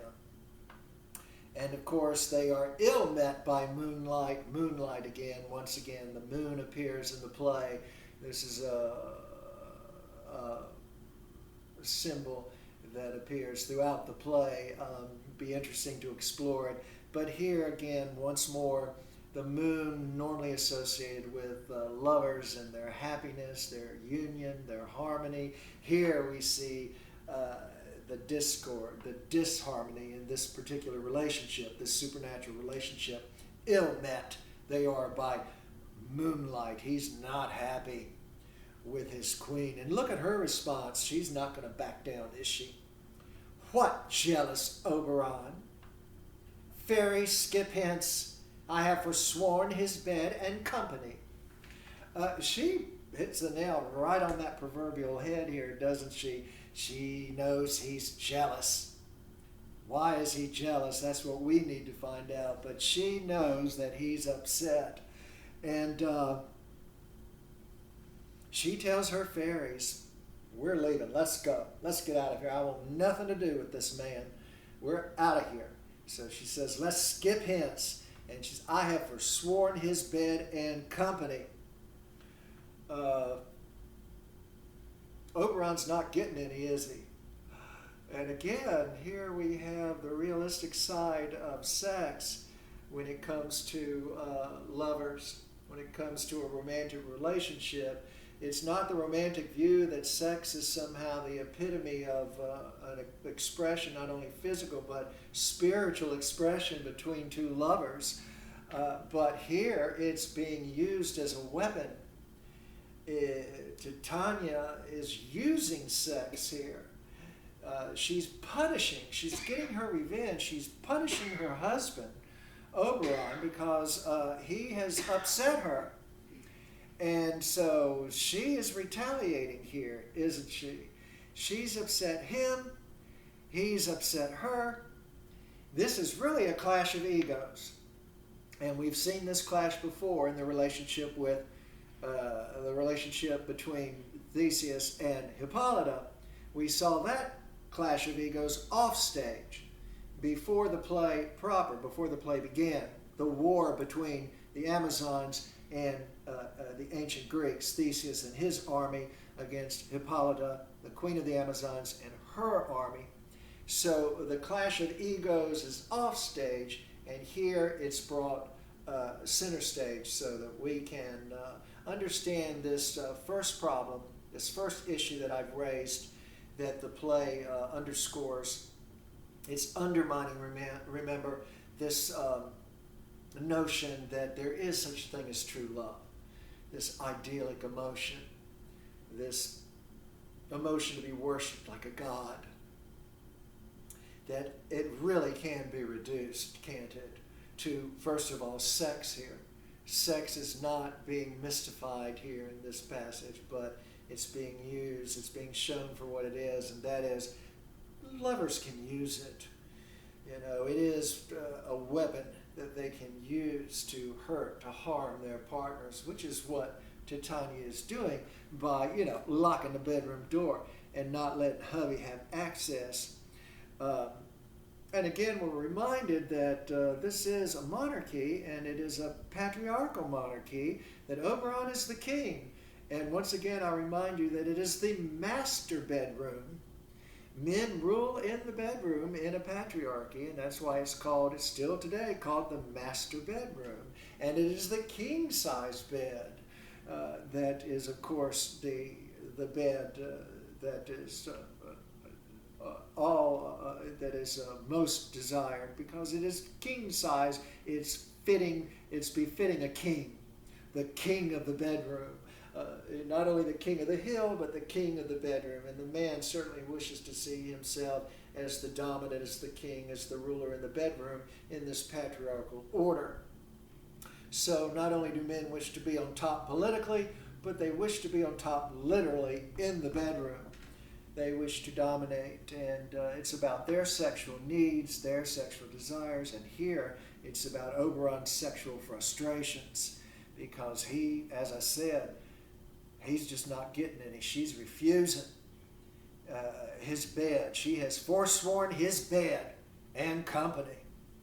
And so this clash of egos, remember, Shakespeare's showing us what this really is, this thing called romantic love, this thing called true love. First of all, it's all about sex. It's about sexual, biological drives and desires. It's about meeting your sexual needs, your sexual desires. And then second of all, it's about the ego, your psychology, about you being the dominant one in the relationship, about you having the authority and the control. And it's about the culture in which you've been raised as well. It's particularly tough for men in being raised in a patriarchal world if they're not the ones who are ruling the household, if they're not the ones who are the authority in the household, in the relationship. And of course that's a problem for women too, because not being in power, not being in authority, that can certainly be harmful. So this is what true love is being reduced to, this clash of egos. And I guess it's interesting. I guess this too would underscore, it would undercut, it would undermine this romantic view that two lovers are equal. The two partners are equal in the relationship. That a good marriage is about compromise and equality. That they each have rights and that they each should be respected. But that's not, Shakespeare's saying that's not what we find in reality, is it? In the real world, in a romantic relationship, you're going to find the two egos competing with each other, because that's what conscious sentient organisms do. They compete. They don't want to be the losers. They want to be the winners. And so even in a romantic relationship, here in a marriage, here you have the two egos competing, each wanting to assert its dominance, its authority. You might, you go out on a date with a potential honey bunny. That might be the thing you want to know first off, and try to, see if you can determine. I probably wouldn't look for someone who writes you sonnets or gives you candy. I'm thinking of Hermia here. Gives you candy or buys you pretty things, pretty jewels, writes you love poetry. I'd probably ask, my first question might be, who's going to scrub the toilets in the house? Because you can bet your bottom dollar there's going to be a power struggle to determine who scrubs that toilet. And in a patriarchal world, it's usually the man who wins. Although, ironically enough, it's usually the man who makes the biggest mess. I'm always reminded of a commercial way back in the 70s. A woman is down on her knees and she's just in a state of panic. You can just see the horror written all over her face as she's staring into the toilet bowl because she just can't get it scrubbed clean. And she's just, she's just a mess. She's falling apart and she's fretting, and suddenly this magical Mr. Clean appears, this big brawny guy with muscles. Here he comes, the superhero to rescue the day. He says, "Here I am to save you." And she looks up and says, "Are you going to scrub the toilet for me?" And he says, "No, but I bought you the cleaner to scrub it with." So this idea that in a relationship, there's going to be this power play, this power struggle. And we see that happening in here, in this clash of the two egos here. Look what Oberon's response is. "Tarry, rash wanton." Look, he's now resorting to calling her names. Again, this notion that the person you care most about, more than anyone else in the world, your honey bunny, your sweetie pie, now you're going to resort to name calling? Well, that's certainly, he's calling her a rash wanton because she stepped out of line. She's not on her hands and knees scrubbing the toilets anymore in the household. And so he's resorting to calling her names, this verbal abuse. And look, he reminds her, "Am not I thy Lord?" That's a rhetorical question. He knows the answer. I'm your Lord and Master. You should obey me. You should do as I desire, as I want. It's about me and mine. It's about my happiness, my needs, my wants being fulfilled. Satisfy me. Feed me, Seymour. Am not I thy Lord? And look at her response. Then I must be thy lady. It's interesting. It reveals something about Titania, doesn't it? And that is that she's perfectly accepting of the patriarchal order. He is the Lord, and she is his lady. He is, after all, the king. She is the queen. And the queen, right, in the hierarchical order of power, the queen is beneath the king. So she accepts that order. But here, she is fighting back. Why? Because she isn't being treated like a lady. That word lady, that word is gone and is no longer used, right? That idea of a woman being a lady, it's still used many places in the South, but it suggests that a woman should behave in a certain way that's proper to a woman, that's proper to females. That a woman should be demure. That she should not, argue. That she should know her role. She should know her place. She should be seen and not heard. That she should act a certain way, sit a certain way, talk a certain way in public. She must be presentable, look a certain way, and the idea of a lady. That word is still used by many people. Nobody calls men gentlemen anymore. The only time you hear gentlemen is perhaps before an audience. Ladies and gentlemen, may I have your attention? But people don't go around calling men gentlemen for the most part, generally speaking. But lady is still in use, isn't it? In a patriarchal world, it's just a way to keep women in their place, to say, you know, the way you behave, the way you look, the way you present yourself is limited, it's restricted, and you're not allowed to cross those lines. You can't cross those boundaries. You can't go into other countries of dominance and power and rule and authority. You know, you stay in your world, your house. You cook, you clean, you have babies, and you raise those babies. It's the men who rule. Then I must be thy lady. But of course, he's not treating her with respect. He should treat her like a lady. If he's her Lord, then she is his lady, and he has been mistreating her. What's he been doing? Look. But I know when thou hast stolen away from fairyland, and in the shape of Corin, sat all day playing on pipes of corn and versing love to amorous Phillida. He's been cheating on her. He's been slipping out on her. He's been sneaking out the back screen door at night. And he's been sneaking away from fairyland, going down into the cornfield and hooking up with the little shepherdess gal, Phillida. And he's shapeshifted into a shepherd, Corin. For one purpose only. It's not because he finds Phillida intellectually interesting. No, he's been doing it because he's interested in Phillida sexually. He's been having an affair with Phillida, the little shepherdess gal. And so Titania is retaliating. She's refusing him sex and her bed, and she has forsworn his bed and company. It's her way of revenging herself on Oberon.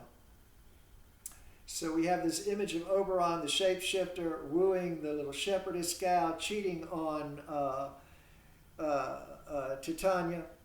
And that isn't all. Look what else Titania accuses Oberon of. She says next, why art thou here, come from the farthest steppe of India, but that forsooth the bouncing Amazon, your buskined mistress and your warrior love, to Theseus must be wedded, and you come to give their bed joy and prosperity. So she's saying, also, I know, I've seen you, Oberon. I see you making goo-goo eyes at Hippolyta. I know you've got a thing for her. That's why you've come all the way from India, all the way back here to ancient Athens, because you want to be at the wedding of Hippolyta and Theseus. You've got this thing. You've got a bad for Hippolyta. She's your buskin mistress and warrior law. So there's suggestion here too that Oberon, he's quite the playboy, isn't he? I mean, he looks, after all, they have been married for an eternity. And it may be that, he's looking for something new, something exciting, something different. And so his eye has wandered. And so she's accusing him not only of having sex with Phillida, the little shepherdess, but also with the queen of the Amazons. Doesn't seem to matter to Oberon, does it? What class the woman's from. But, and Oberon's response, of course, he doesn't deny it. Look what he says. How canst thou thus for shame, Titania, glance at my credit with Hippolyta, knowing I know thy love to Theseus? He's saying, that's the pot calling the kettle black. I mean, if you think I've got a thing for Hippolyta, and he does, obviously, he says so here, well, I've seen you. I've seen how you behave whenever Theseus is around. I know that, your heart's pining for Theseus. And that you're attracted sexually to Theseus, that you want Theseus. You've got your eye on him. Look, he goes into quite detail. He's even got the evidence and the proof. Titania never offers any proof, does she? But he does. Didst not thou lead him through the glimmering night from Perigenia, whom he ravished, and make him with fair Eagles break his faith, with Ariadne and Antiope? Theseus really gets around, doesn't he? And it doesn't bode well for his relationship with Apollodore. Doesn't promise that happy ever after ending, does it? Because Theseus is a man who loves him and leaves him, according to Oberon's stories here. And we know in Greek mythology that Theseus was known as a lady killer, that he would love him and leave him and break his faith. He would promise to love them forever and yet break his faith. He broke his faith with Ariadne and Antiope. So this idea of true love and believing someone will love you forever, here we have the problem of really knowing the other mind again materializes here too, doesn't it? And we see it at work yet again with Titania's response. Look at how she responds to Oberon's accusation. She says, "These are the forgeries of jealousy." These are forgeries. These are lies. You're just making this up because you're jealous. You are jealous, and all that you say is not true. Now, is it true or is it not? I mean, it appears like Oberon he knows the details of Titania's interest in Theseus. I mean, he just gives a nice long list here of how Titania has helped Theseus win these women and help Theseus to conquer these women sexually, to love them and leave them. But she denies it. She says these are the forgeries of jealousy. That Oberon is only accusing her because he's jealous. And again, the question of the other mind, what are we to believe? Is it true that Titania has a thing for Theseus? Has she aided Theseus in the glimmering night? Theseus is a kind of predator, preying on these young women. Has Titania been enabling him, helping him to ravish these young women? We can't know, can we?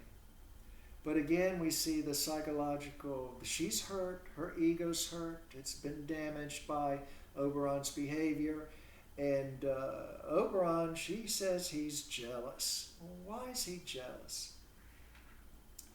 What's happened here?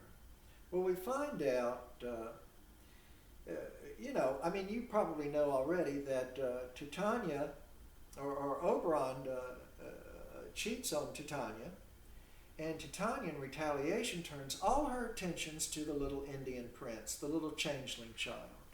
And she forswears Theseus, she forswears his bed and his company, and turns all her attentions away from Theseus toward the little changeling boy, who is the little changeling child of Titania's votaress, who died during childbirth. Here we have a death off stage, don't we?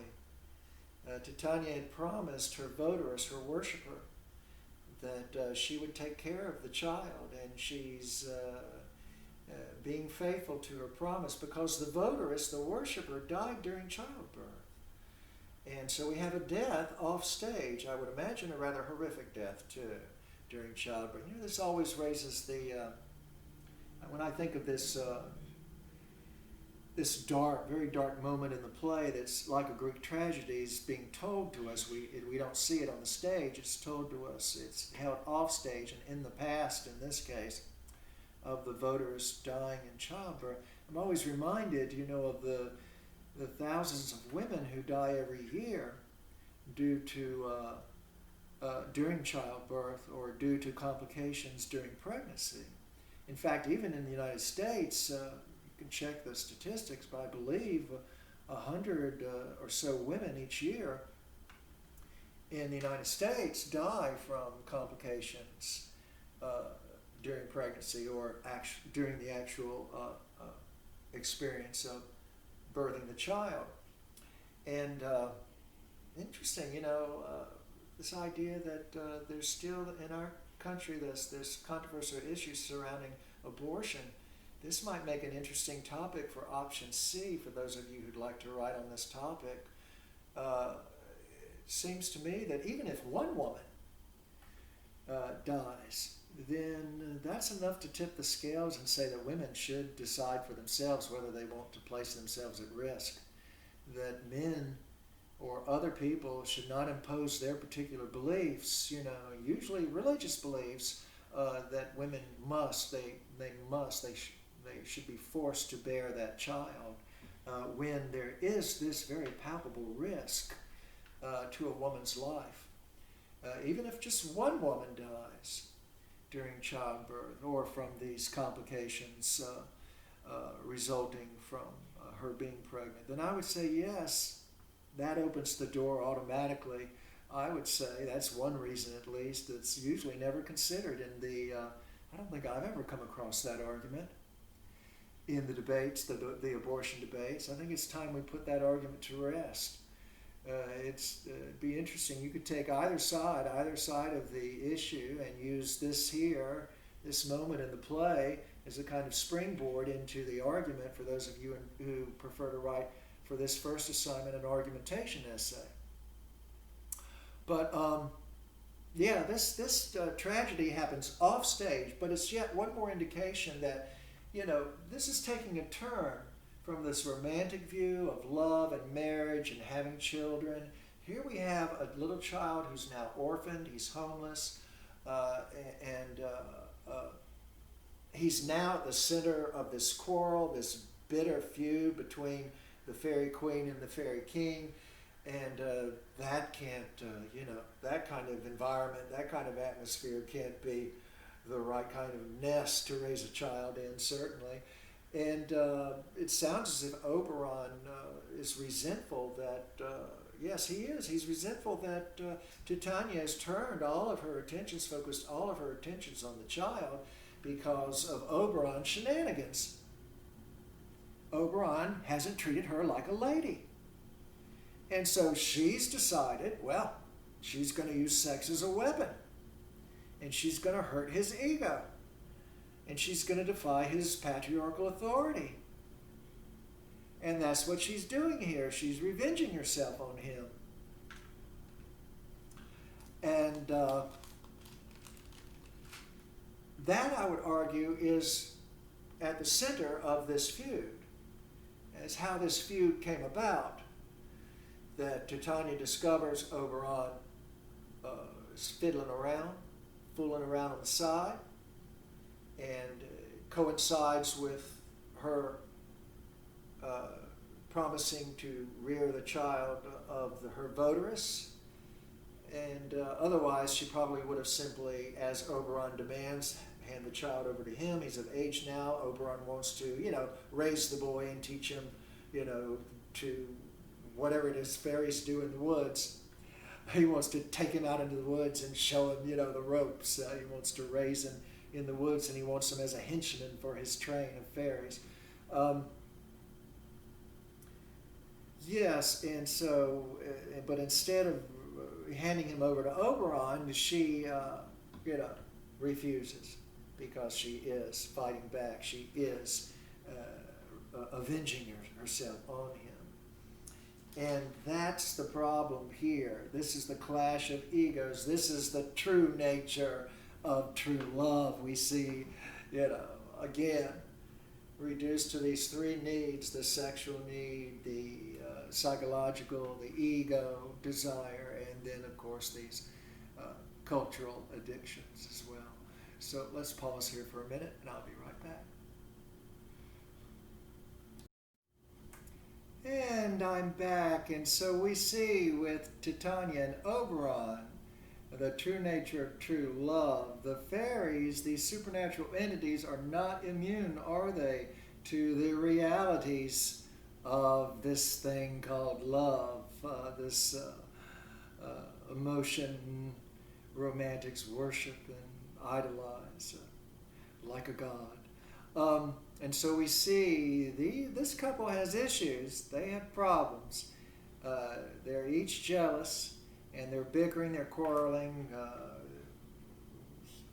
Titania accuses Oberon of betraying her sexually. He doesn't deny it. He simply retaliates. Well, you did it. You did it. Interesting. It's of course, it's his way of thinking there is fallacious, isn't it? Because it's like someone who smokes trying to tell someone who's young, who says, look, you really shouldn't smoke, it's quite harmful, and all kinds of problems can arise.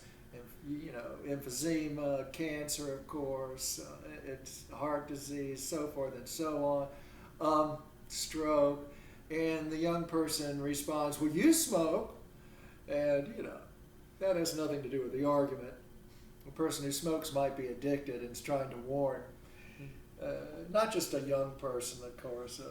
I always think of young people because it's just a fact. They don't have as much experience with arguments and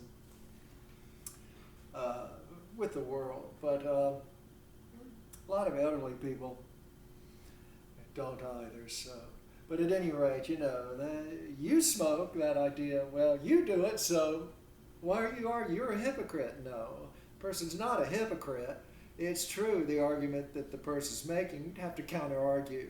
No, cigarette smoking is not dangerous, or tobacco smoking, pipe smoking, cigar smoking, that sort of thing. Not, will you do it? So that's what Oberon is saying, will you do it? So if you do it, if you cheat on me, why can't I cheat on you?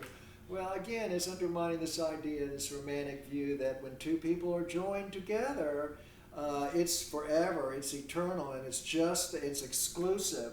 Nobody else. This is not an open relationship. That isn't the nature of true love. That's not the romantic view of true love. It's that you will be faithful, you will be constant, you won't cheat on your honey bunny. Not on your sweetie pie. You don't do that. You're not a romantic if you do that. And here, they're both accusing the other. Now, she denies it. He doesn't, but she does. And she says, you're just jealous. And she mentions that word a second time, jealousy. And this idea of jealousy, this clash of egos, when one ego isn't being, fed properly, it becomes jealous. And she does deny here the accusation. She doesn't, It's interesting, though. We can't know if Oberon is speaking the truth here. I sort of suspect he is, though. He knows quite a few details, doesn't he? And then look at this on page 1350. In addition, Titania at this point appears to want to change the subject. The moment that he accuses her of being unfaithful to him, she says, these are the forgeries of jealousy. You've made this up. You're nothing but a low-down, dirty liar. And then she changes the subject, and she changes it for a full page. She turns her attention. She talks about what has occurred because of their quarrel, because of their bickering. And it ain't pretty what's happened to the natural world here. And she goes on and on. It's quite an extraordinary passage, and it raises a really important issue that the play is addressing here. And unfortunately, this passage, again, is cut from most film adaptations and most theatrical productions of the play. That's a shame, I would argue, because it does raise another problem with this belief in the supernatural. And here's Shakespeare zeroes in specifically on belief in a God and in one God. This question of the monotheist. And remember, the word theism means belief in a God or gods. And a polytheist, like the ancient Greeks or the ancient Romans, poly is the Greek word for many. So the ancient Greeks and the ancient Romans, the Romantics, again, there were many who did not, but the majority, believed in many gods. They were polytheists. They believed in many gods. But as we've seen, the gods shapeshift. Right? The shapeshifters, they shift their shapes over time. And next come the monotheistic religions, in particular Judaism. The Jews believe in the God Yahweh, and then that God shifts its form and shape, and Christianity comes along next, and we have the Christian God Jesus, and then once again we have this morphing into the next major monotheistic religion, which is Islam, and the God becomes Allah. And so, yes, one can argue that all these gods are the same. It's just that they've shifted their shapes depending on, depending on the group of people that believes in their existence, faith-based belief again. But it's interesting, these gods in many respects are different from one another. So that's why I say, like Puck, they morph into various shapes and forms, and with very, some telltale differences. But at any rate, what they all have in common, these are the three major monotheistic religions, and mono is the Greek prefix for one. So a monotheist is a person who believes in one God. So you have the polytheist and the monotheist. And of course, in contrast, the realist is an atheist. The Greek prefix means without. And so the realist is without a belief in a God or gods for the various reasons that we've discussed in this lecture and before. But these three monotheistic gods do have three secondary characteristics in common, and that is they are all powerful. Well, let's begin at the top. They're all knowing. They're all knowing, they're all powerful, and they're all good. That's according to, the romantic view, those religious folks who believe in these deities. And what's raised here in this passage is what's known in philosophy as the problem of evil. I would call it the problems of evil. I would put an S on that, which is why I've done so on your midterm exam. But notice what's happened because of Titania and Oberon's quarrel. What's happened is the natural world has been overturned. It's become a nightmarish world. All is disrupted. I won't read this long passage, but we have at line 88, beginning at line 88, we have the winds that, now have blown in from the sea as if in revenge. They've sucked up from the sea contagious fogs. So diseases are spreading throughout the natural world. And there are floods. Floods are rising. And the crops have been flooded. The green corn at line 95, the green corn hath rotted. The fields are drowned. The animals have been killed. Diseases are abounding everywhere. People, animals, they're all catching diseases because of the chaotic climate. It almost sounds like climate change here, doesn't it? Look at line 107. We see the seasons alter. Hoary-headed frosts fall in the fresh lap of the crimson rose. And on we get the spring, the summer at line 112. The spring, the summer, the childing autumn, angry winter, change their wonted liveries, and the mazed world by their increase now knows not which is which. I mean, all the seasons, spring is no longer spring. Now,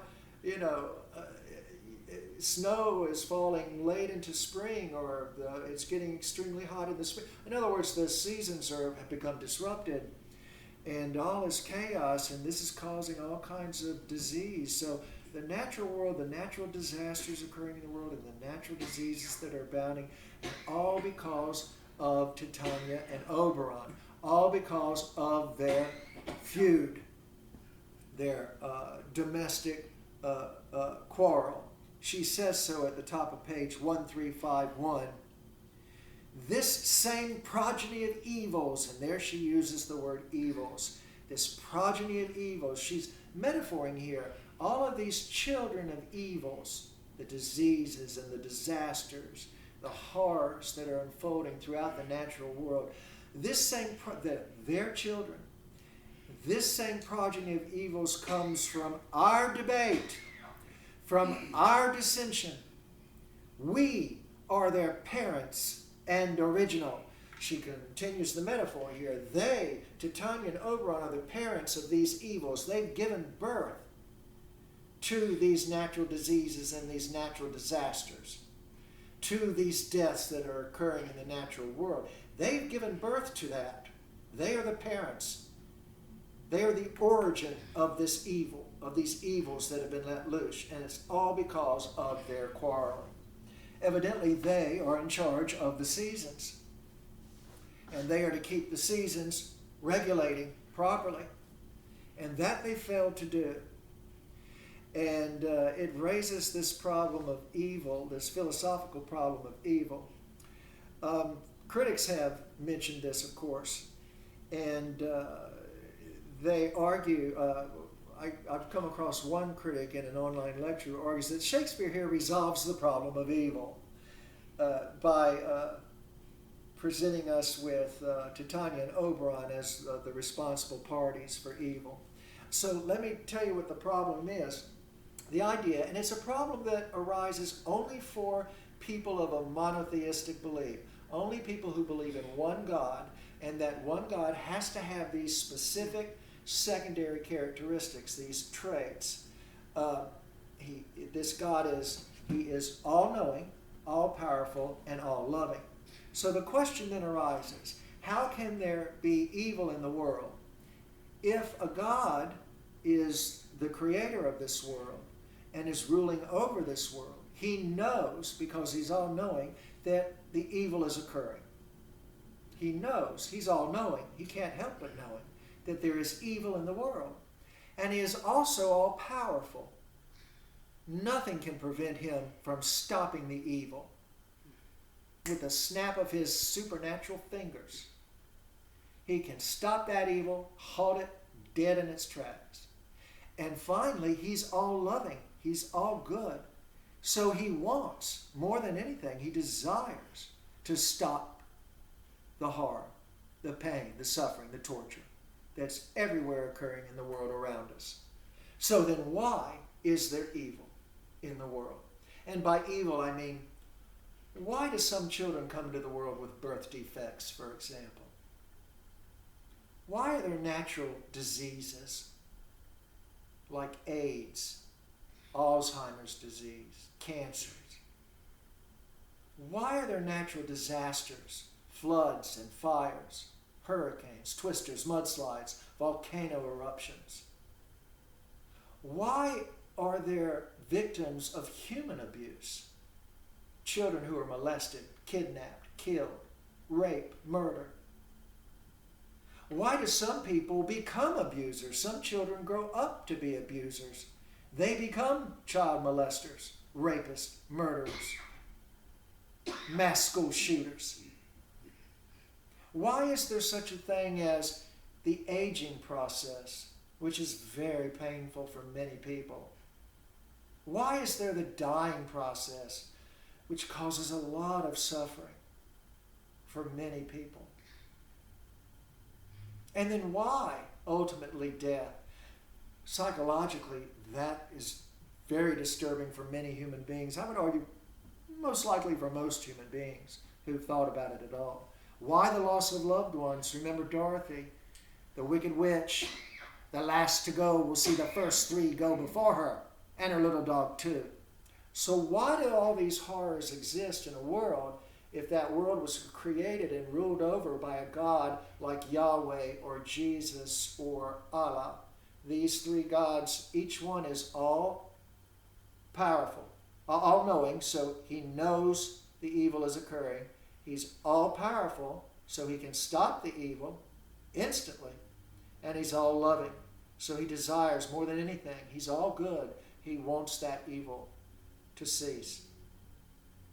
And I would say most people, when they present this problem, again, most are focused only on human beings. They neglect, they forget, they're oblivious to all those millions, and if you count billions, and if you count the insects in the world, the trillions of conscious feeling organisms that every second on this planet are dying from brutally horrific ways. Many of them being eaten alive. And that certainly has to be a painful way to die. So the question is, why this evil? Why does this evil exist? It's a problem specifically for the person who subscribes to one of these three monotheistic gods. And Shakespeare, according to this one critic, has resolved the problem. It's not that Titania and Oberon wish this to occur. It's that they simply neglected their duties because their attentions have been turned toward themselves. They're too egoistical. They're too self-centered. They're too focused on their own needs and their own desires, and so they've let things lapse. They're not fulfilling their duties. They're not regulating the seasons. It's not that they're malicious. They're not purposefully malevolent. It's just that they're, silly and self-centered, and they've ignored their responsibilities, and so they haven't been the proper parents here. They've let these children come into the world, these monsters come into the world that are causing all this havoc and mayhem and wreaking all kinds of, resulting in all kinds of disastrous results. The critic also argued that Titania and Oberon are actually modeled along the lines of the ancient Greek and ancient Roman gods, Zeus and Hera, the queen of the Greek gods, and Jupiter and Juno. Jupiter, the king of the ancient Roman gods, and Juno, his queen. So the Titania and Oberon are modeled along those lines. And the Greek gods and the Roman gods were not all powerful. They were not all knowing. And they were certainly not all loving. Sometimes, they used human beings, they preyed on human beings. And they harmed them purposefully. So it wasn't a problem for the ancient Greeks or the ancient Romans necessarily, those who believed in these gods. But it is for the person of a monotheistic faith, that's a problem. Well, I would argue further that, yes, Shakespeare has resolved the problem in the sense that, the problem was already resolved for the polytheist, for the ancient Greeks and the ancient Romans. But what Shakespeare's really doing here is he's raising the issue. He's raising the problem of evil because he wants to show that this is yet another problem for those who hold on to their supernatural beliefs. And in particular, this is a problem addressed to the Christians sitting in Shakespeare's audience. Remember, I don't think Shakespeare cares very much about this supernatural realm. For Shakespeare, if such a realm were to exist, it would be above and beyond where he's stuck in the physical world. So, it would just be a waste of neurons to even think about it. What Shakespeare's concerned about is people who hold these beliefs and how those beliefs lead to all kinds of disastrous consequences. And so he's yet raising this issue again, and this time, this is one of the reasons I would argue he's introduced these allusions earlier in the text to the Christian God, and he knows that most of his audience members are Christian. And many of them are warring, of course, with each other, the Catholics and the Protestants sitting in the audience. So it's Shakespeare's way, it's a challenge. It's, he's throwing down the gauntlet, tossing the gauntlet here, and he's challenging people to think about their particular beliefs and to see how these contradictions in what they believe and what their particular belief and the realities around them. It's just hard to see how this particular problem, and as I would argue problems, because I'm, as the tragic pessimist would say, it's a team sport. The game of existence, the game of harm, the game of what's most valuable in the world includes all sentient beings on the planet. All organisms have value. Each of these organisms' day can be ruined. Something really terrible can occur. So I would say it's the problems of evil. Now, this would make a great extra credit assignment, so let's put it out there. Extra credit assignment number 5. For those of you who think you might have an answer, think you might be able to resolve this problem. I personally have never come across a resolution that a counter argument that is sound, and but you're welcome to certainly try or to do the research and see if you can think of a counter argument to these problems of evil. And again, earn an extra credit point. Simply email your counter argument to me through Canvas. Now, if you don't wish to counter argue it, if you agree to this problem and you don't think there's such a resolution, then have a conversation with someone. And again, that person can remain anonymous, and just record that conversation. Present the problem to that person, and get his or her response, and then just put down the response and email that, and you can earn an extra credit point. So either way, whether you wish to counter-argue or whether you wish to have a conversation, remember the title of this extra credit assignment is Controversies and Conversations. And I'm trying to incentivize you to get you to think more about this play and to be better at analyzing this play and, to help you, of course, in writing your essay and, in thinking about where you fall, who are you, where do you fall on the axes of art. So, Titania refuses to budge, and Oberon refuses to budge. Neither one is willing. Neither ego is willing to compromise. And so they exit bitterly. He says, it's up to you to fix this, and she says, it's up to you to fix it. And so neither one.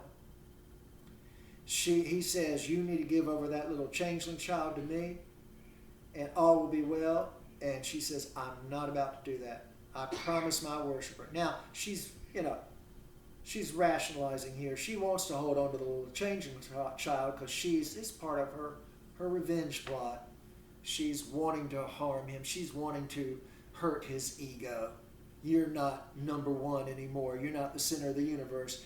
She's not the little satellite revolving around him, the sun, any longer. Now all of her attentions are focusing on the little changeling child who's become the sun and the moon and the earth and the sky. That's where she's placing all her attentions, on the little boy. And that's why the little boy is never brought on stage. I think it's a mistake in productions that the boy is brought on stage. He should be seen as symbolic of this clash of egos. We don't want to see him personally, physically on the stage and start, thinking about him any more than as a symbolic symbol. And so he does symbolize this clash of egos, this undermining of the romantic view of love, of desire, of romantic love. He's undermining that. Yeah, he's undermining. I would argue, in addition, he is more than just symbolic of the clash of egos. As I said, it's undermining the happy ever after ending, because he's a reminder symbolically that his mother died in childbirth. So the little boy does not have a mother. And that's a tragedy, you could argue, I suppose. And he evidently has been kidnapped by Titania, and now he's at the center of this feud between the fairy king and the fairy queen. So yeah, again, the symbol here is undercutting this idea of a romantic ending, living happily ever after. First comes love, then comes marriage, then comes Titania and Oberon with the baby carriage. No, that's not what's happening here. And so they part angrily, and look on page 1351. Oberon, he too, is going to seek vengeance. Look what he says at the bottom of page 1351. As soon as Titania and her train leave the stage, Oberon says, "Well, go thy way. Thou shalt not from this grove till I torment thee for this injury." Really dark and disturbing what he says here. He wants to harm her. He wants to torment her. Torment her. Cause her that much suffering and grief for this injury. There's that word injury again. And again, injury to his pride, injury to his ego, injury to his belief system that men are the ones in authority, in control, that he is the king. She's a proud queen. She's a rash wanton. And so he wishes to revenge. It raises this issue of revenge here. And of course, we know a civilized society does not practice revenge, because we know that it's irrational. A brain in pain is a brain in pain. You don't cause harm to any brain that can suffer. I don't care whose brain. You don't torture it. Even if it's, I don't know, Adolf Hitler's brain. Causing it torture is a bad thing in and of itself. Pain is bad in and of itself. You don't revenge yourself, because that causes suffering. And you yourself know that torture and torment is a bad thing, and particularly if you've experienced it, or if you've witnessed it happening to others. Pain, brain in pain, is intrinsically, fundamentally a brain in pain. Even if that brain in pain is a brain that is totally broken, totally dysfunctional, like a broken toaster, you still, you don't want in any way to harm that brain in pain. So instead, what we do is we remove someone who is dangerous. That broken toaster, you unplug it and you remove it, from society. You don't want it to catch on fire and harm other people. So you contain that brain that could cause harm to other people. But you don't torture it when you unfortunately in our prison system, But at any rate, the purpose is not to torture. The purpose is, first of all, to contain it, but even more importantly, is to deter other people from committing harm. So, the rapist, you don't torture the rapist. You remove him from society. You, first of all, contain the harm so that he can't continue to rape. You can try to rehabilitate him. Some people are beyond rehabilitation. That's something else we can argue about later. But the idea of revenging yourself on the rapist by torturing him, well, then you become a kind of rapist yourself. And you become irrational because, again, you know that 1 equals 1. It doesn't matter. Suffering is bad, intrinsically, fundamentally bad. 1 equals 1. And you wouldn't want it done to you, so it's unethical too. You wouldn't want one to torture you. But more importantly, well, just as importantly, you want to deter other people from becoming rapists. So you show that by removing someone from society, by punishing them, because it's the only way, it's the only choice we have, is to punish them by removing them from society. The other option is to simply let them go free and not to hold them accountable, not to punish them. So we have to remove them from society. We have to cause them some pain and suffering. There simply is no other option.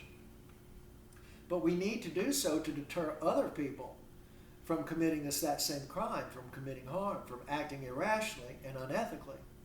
We want to deter other people from raping. And that's why we have a system of punishment. Not to seek revenge. No civilized society wishes to create a place of eternal torment in hell and punish one for all time. No, that's irrational. That's sadistic. That's certainly unethical. Conscious sentient beings that can be harmed and can experience torment and torture. That would be a sadistic thing to do. So, because of this romantic desire, and we see what it really is, this clash of egos here, Oberon and Titania by turning her attentions away from Oberon, knowing how much she will suffer, but Oberon, he too is willing to seek revenge. He wants to cause harm. So this emotion called love, this desire of the ego to win, to be the winner, to succeed, can cause people to think irrationally and to engage in irrational behavior. And that's what Oberon's going to do. He's going to not realize that his queen, the person he professes to love most and for all eternity, after all they are supernatural beings, he is willing to cause her harm, which is irrational because he knows, he understands he's experienced harm, he is experiencing pain here. He knows that it's a bad thing from his own experience. And it's unethical. He wouldn't want it done to him, and yet he's willing to do it to someone else. Irrational and unethical. That's what this little thing called love can lead to. Because when you reduce it to what it is underneath, this ego, this problem of ego, and in Oberon's case, this cultural indoctrination that men deserve, right? That the men deserve to be, they are the ones in the right, and that might makes right. Not some code of ethics or principles based on this idea of pain and suffering being of most value. And of course, he's being denied his, she's denying him sex.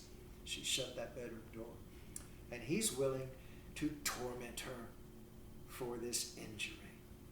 So let's pause for a moment and we shall return. And here I am again, and just to remind you, we've been talking about revenge. This little thing called love can lead to this desire for revenge. And as we said, revenge is irrational. The act of revenge is irrational and it's unethical. Irrational thinking leads to bad behavior. Oberon is certainly thinking irrationally here, and now he's going to be bad. He's going to be wicked. And he's out to torment the love of his life, Titania. And that's what love is being shown. The underbelly of love, the ugly, dark truth beneath the surface here. This jockeying for power in a relationship. And when one ego is hurt by the other, a retaliation is next on the agenda. And so, again, we see this act of revenge. We punish people because it's the only option we have. We're going to have to cause them some suffering because we have to contain the harm they're causing. We have to remove them from society. but we don't torture them, or we shouldn't torture them. And we don't torture them. We simply contain the harm that they can cause. And we also, and I would argue it's even more important because we're thinking of all the future harms, right? We contain the child molester, we contain the murderer because we think of all the future child molesters and murderers, and we want to deter them. And the future is so much greater than the present.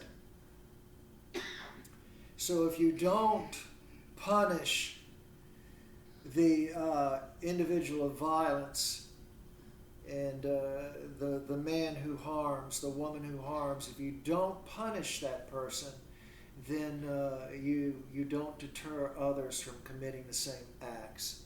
And that's what punishment's all about, fundamentally. That's the essence of punishment, to deter. Not only to deter the criminal himself from ever committing the act again, if he should be released from prison, but also all the others out there who are thinking about doing something bad, causing harm. And specifically, what is it that Oberon wants to do here? Turn to page 1352. He sends Puck off on a mission to get the magical flower juice, as you know. And this juice has the properties, the abilities, when placed on the eyelids of its sleeping victim, that person will fall instantly in love with, upon awakening, will fall instantly in love upon the first thing that he or she espies, sees. And Titania, Oberon's going to place this magical flower juice on Titania's eyelids while she is sleeping. Look what he says at line 177. Having once this juice, I'll watch Titania when she is asleep and drop the liquor of it in her eyes. You know, it's fascinating here, Shakespeare. He's saying that Oberon is going to seek his vengeance. He's not going to do it openly and directly. He's going to wait till Tanya's asleep. And this, we'll see this in Hamlet as well. This idea of when a person is asleep, he's most vulnerable. He can't protect himself. He can't, if someone wishes to harm him while he's sleeping, well, he's unconscious to this person asleep is unconscious to the world, and so therefore can't in any way defend himself, protect himself from someone who wishes to be malicious and to do evil and to cause harm to that person. When we go to sleep, we are vulnerable, at our most vulnerable, because we aren't aware of our surroundings, and we depend on a civilized world, don't we, to behave itself when we go to sleep. Of course, unfortunately, you see, we just haven't gotten there, have we? Because we can't depend on the world around us to behave itself. I mean, we have to lock our doors, and we have to get security systems in place, and some people get guard dogs. Some people sleep with guns under their pillows. So, yeah, I mean, this is quite troublesome and particularly disturbing when someone is sleeping, when someone isn't able to defend themselves. In a sense, it's not a fair fight. If you got a beef with someone, it should be a fair fight. It should be an open fight at least, and I would say it should be an argument. It should not be an attack, a violent attack, an aggressive attack. You want to fight somebody, counter-argue. Don't be aggressive, don't attack, unless ultimately you're reduced to that and the counter-argument just won't get through to somebody's brain. You may have to go to war with someone like a Hitler. You just may have to go to war with someone like that. There may be no other option, but explore those options of, The pen, however, isn't always mightier than the sword. Sometimes the pen just runs out of ink, and some people aren't going to listen to your arguments. They are so broken, so dysfunctional, their brains are so broken and dysfunctional that you will have no choice but to resort to violence, I would argue. Oh, that'd make a good counter-argument. Extra credit point. Do you agree with that statement? that I've just said? And sometimes we have no choice. The pen is not always mightier than the sword. That should be our first option. But ultimately, if it doesn't work, we will have to defend ourselves. We will have to take action, and that action will be violent action. In the case, for example, of someone like a Hitler or a Pol Pot, or any of the other tyrants that you can think of. Sometimes you have to go to war with the slave owners. If they won't heed reasons, you have to go to war with your own brothers. Remember the Civil War. So anyway, extra credit point. Do you agree with that statement I've made? If so, have a conversation with someone. That's your 6th extra credit point. So I'm in the mood for extra credit today. Hold on just a moment. I'll be right back. Here I am again. And so Oberon, what is he going to do? He's going to place the magical flower juice on Titania's eyelids while she is asleep, while she is most vulnerable, while she cannot protect herself. She cannot defend herself. And look what he says. The next thing then she waking looks upon, be it on lion, bear, or wolf, or bull, on meddling monkey, or on busy ape, she shall pursue it with the soul of love. That's an interesting phrase, an interesting metaphor, the soul of love. The soul of love. Because we've seen the essence of love here. The idea of the soul of love, the essence of love, and what it will cause people to do. It will cause people to risk their lives, won't it? I mean, Hermia and Lysander in pursuit, right? He says, she shall pursue it with the soul of love. Hermia and Lysander pursuing their happy ending with the soul of love, they're willing to risk not only their own lives by fleeing the law, by running away from Athens, but Hermia is willing to risk Lysander's life, and Lysander Hermia's. That's where this pursuit with the soul of love can lead. And look at Demetrius. He's willing to pursue Hermia into the woods and to fight Lysander if necessary for Hermia's love. And Helena, in her pursuit of Demetrius, she has revealed to Demetrius her best friend's plan. Helena has revealed Hermia and Lysander's plan. Remember, Hermia is Helena's best friend. And Lysander is Hermia's sweetie pie. And yet Helena is willing to risk Hermia and Lysander's lives, place their lives in dangers, because Helena wishes to pursue the soul of love. The essence of love is this pursuit, no matter what the cost, no matter what the price, no matter what the risk to oneself, because these lovers, they're all putting themselves in danger by going into the woods at night, but also no matter what the price, no matter what the cost to others around them, even to their best friends, even to their own sweetie pies, their own honey bunnies. That's the price for this soul of love. And Titania, in pursuing with this soul of love, these creatures that Oberon lists here, she's placing her own self in harm's way, isn't she? Because look at the list of animals. What do we have here? What is Oberon hoping? What is he wishing? You can see he's wishing that she wakes in front of a predator, be it a lion, a bear, a wolf, a bull, a meddling monkey, or a busy ape. These are aggressive beasts. These are predators that can harm, that can claw, that can bite. Now, don't ask me how they can harm a supernatural being. But we are to assume that this fairy queen can be seriously harmed. And this is what Oberon wants. This is what we find his desire, his ultimate desire, is that this is what he wants his love, his queen. his eternal love to wake before one of these predators, one of these vicious animals? That is absolutely frightening. You can see it's irrational, and you can see, certainly, it's unethical. I shall return. Hello, I'm back. And just to remind you, talking about Oberon, these are the vile depths to which this fairy king is willing to descend. And if we haven't yet remarked on this idea, Shakespeare repeats it for us at the very end of Act 2, Scene 1. I'm on page 1354.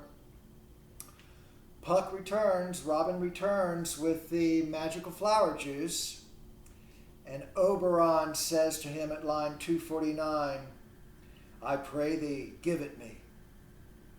And then in perhaps the most lyrical passage in the entire play, we get a very detailed image of Titania's private bower, where she goes to relax and unwind, to get away, to escape from all her fairy queen duties, and where she, it's where she probably takes her Calgon baths, her bubble baths, and listens to a little music. It's her private pad. Everybody, you remember as a teenager, your bedroom was your private pad, and on the door it said, "Do not enter. Enter at your own risk." And that was your space. Nobody was allowed to enter that space. No one was to trespass into your private sanctuary. And that's what Oberon is intending to do here. And again, it's his desire, his need, his ego that just can't accept being the loser with the L. Has got to triumph over his wife, over his queen. After all, she is a mere female fairy. She shouldn't have the fairy force that he has. And so he is going to attack her. He's going to trespass, cross into this private space of hers. And again, this very lyrical passage, quite poetic. And, just sit back and listen to the music and imagine, most all of your senses are stimulated here. I know a bank where the wild thyme blows, where oxlips and the nodding violet grows, quite over-canopied with luscious woodbine, with sweet musk roses, and with eglantine. There sleeps Titania sometime of the night, lulled in these flowers with dances and delight. And there the snake throws her enameled skin, weed wide enough to wrap a fairy in. And with the juice of this, I'll streak her eyes and make her full of hateful fantasies.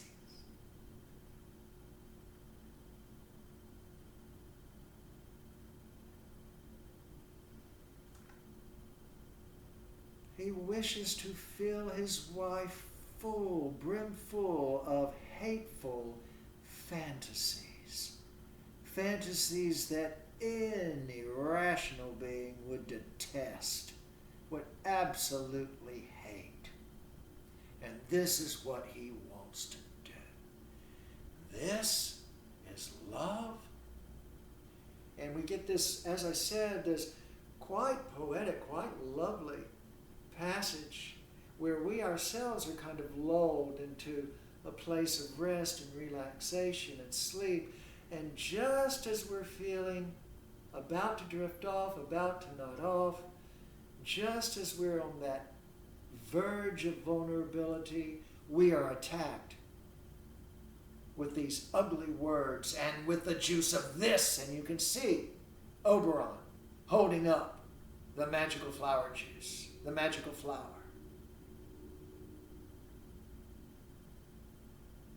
With the juice of this, I'll streak her eyes and make her full hateful fantasies. So just as we're lulled, just as we're soothed, you hear the breeze flowing along the bank through the wild thyme as it blows, and the oxlips and the nodding violets. Obviously, you have this idea of the sun setting and the luscious woodbine. You can smell the sweet musk roses, the eglantine, and then you imagine the fairy flowers and the dances, and the bedtime stories being told, and the music being played, and then we are disturbed with this nightmarish notion of revenge. This always reminds me of decades ago. There was an infamous occurrence everywhere in the newspapers. It was a young couple. Their name their last name was Bobbitt, and her name, I believe, was Lorraine. You'll have to look this up if you wish. But the Bobbitts, and Lorraine Bobbitt found out that her husband was messing around on her, and she decided to take revenge. So one night after he passed out, I think, and again, I don't recall the exact details, so I may be storytelling here. I may be, shifted the shape and the form of this story a little bit. You'll have to go find out the scientific facts yourself. But I believe one night he had a little too much, he imbibed a little too much, had a little too much to drink, a little too much alcohol, and he passed out in the bed, and she tied him up. And then she sliced off his penis and tossed it out the window into the gutter. And that, while he was asleep, all in revenge for his having cheated on her. His cheating heart. Now, as I recall, if I recall correctly again, they found his penis, and they actually managed to sew it back on. And a few years later, I think he became a porn star. I think probably to prove that, yeah, it still worked. He still had what it, he still had what it took. He was the alpha male. But yeah, that's what happened. So, rather disturbing, isn't it? So then we have the scene, of course. We see this unfold. Shakespeare is not content merely to let us imagine what's happening, but he wants us to see this act of revenge on stage, to see it for what it is, to see the brutality of it, I would argue, to see the vileness of it. And its destructive potentials. And so we turn to Act 2, Scene 2, and I have just a few minutes left. So Titania, in her private bower, in her sanctuary, feeling safe, feeling secure, surrounded by her fairies. And what's interesting here, and very few critics talk about this, is the fairy song. It's a charm, isn't it? It's a magical song. And its purpose is to protect the fairy queen. Her fairy servers sing the song, and its purpose is to protect Titania while she's sleeping. And if you listen to the song, it's a lullaby. It's a lullaby song. But listen to the words and you'll notice immediately something disturbing in this lullaby. So again, throughout this play, remember I'm arguing on the surface, things look smooth, sparkly, bright, delightful. Underneath, something else is going on, something sinister, something monstrous. The jaws of darkness are waiting to devour true love. Up. The true nature of true love is ready, right, to attack and to ultimately, the ultimate predator here in this play is these jaws of darkness here. And we see them here first with the fairy song. And again, they sing and dance, the fairies sing and dance as Titania lies down, and I'm at line 10. And listen to the song and you'll notice the disturbing elements that creep into it. The first fairy sings, "You spotted snakes with double tongue, thorny hedgehogs be not seen, newts and blind worms do no wrong, come not near our fairy queen."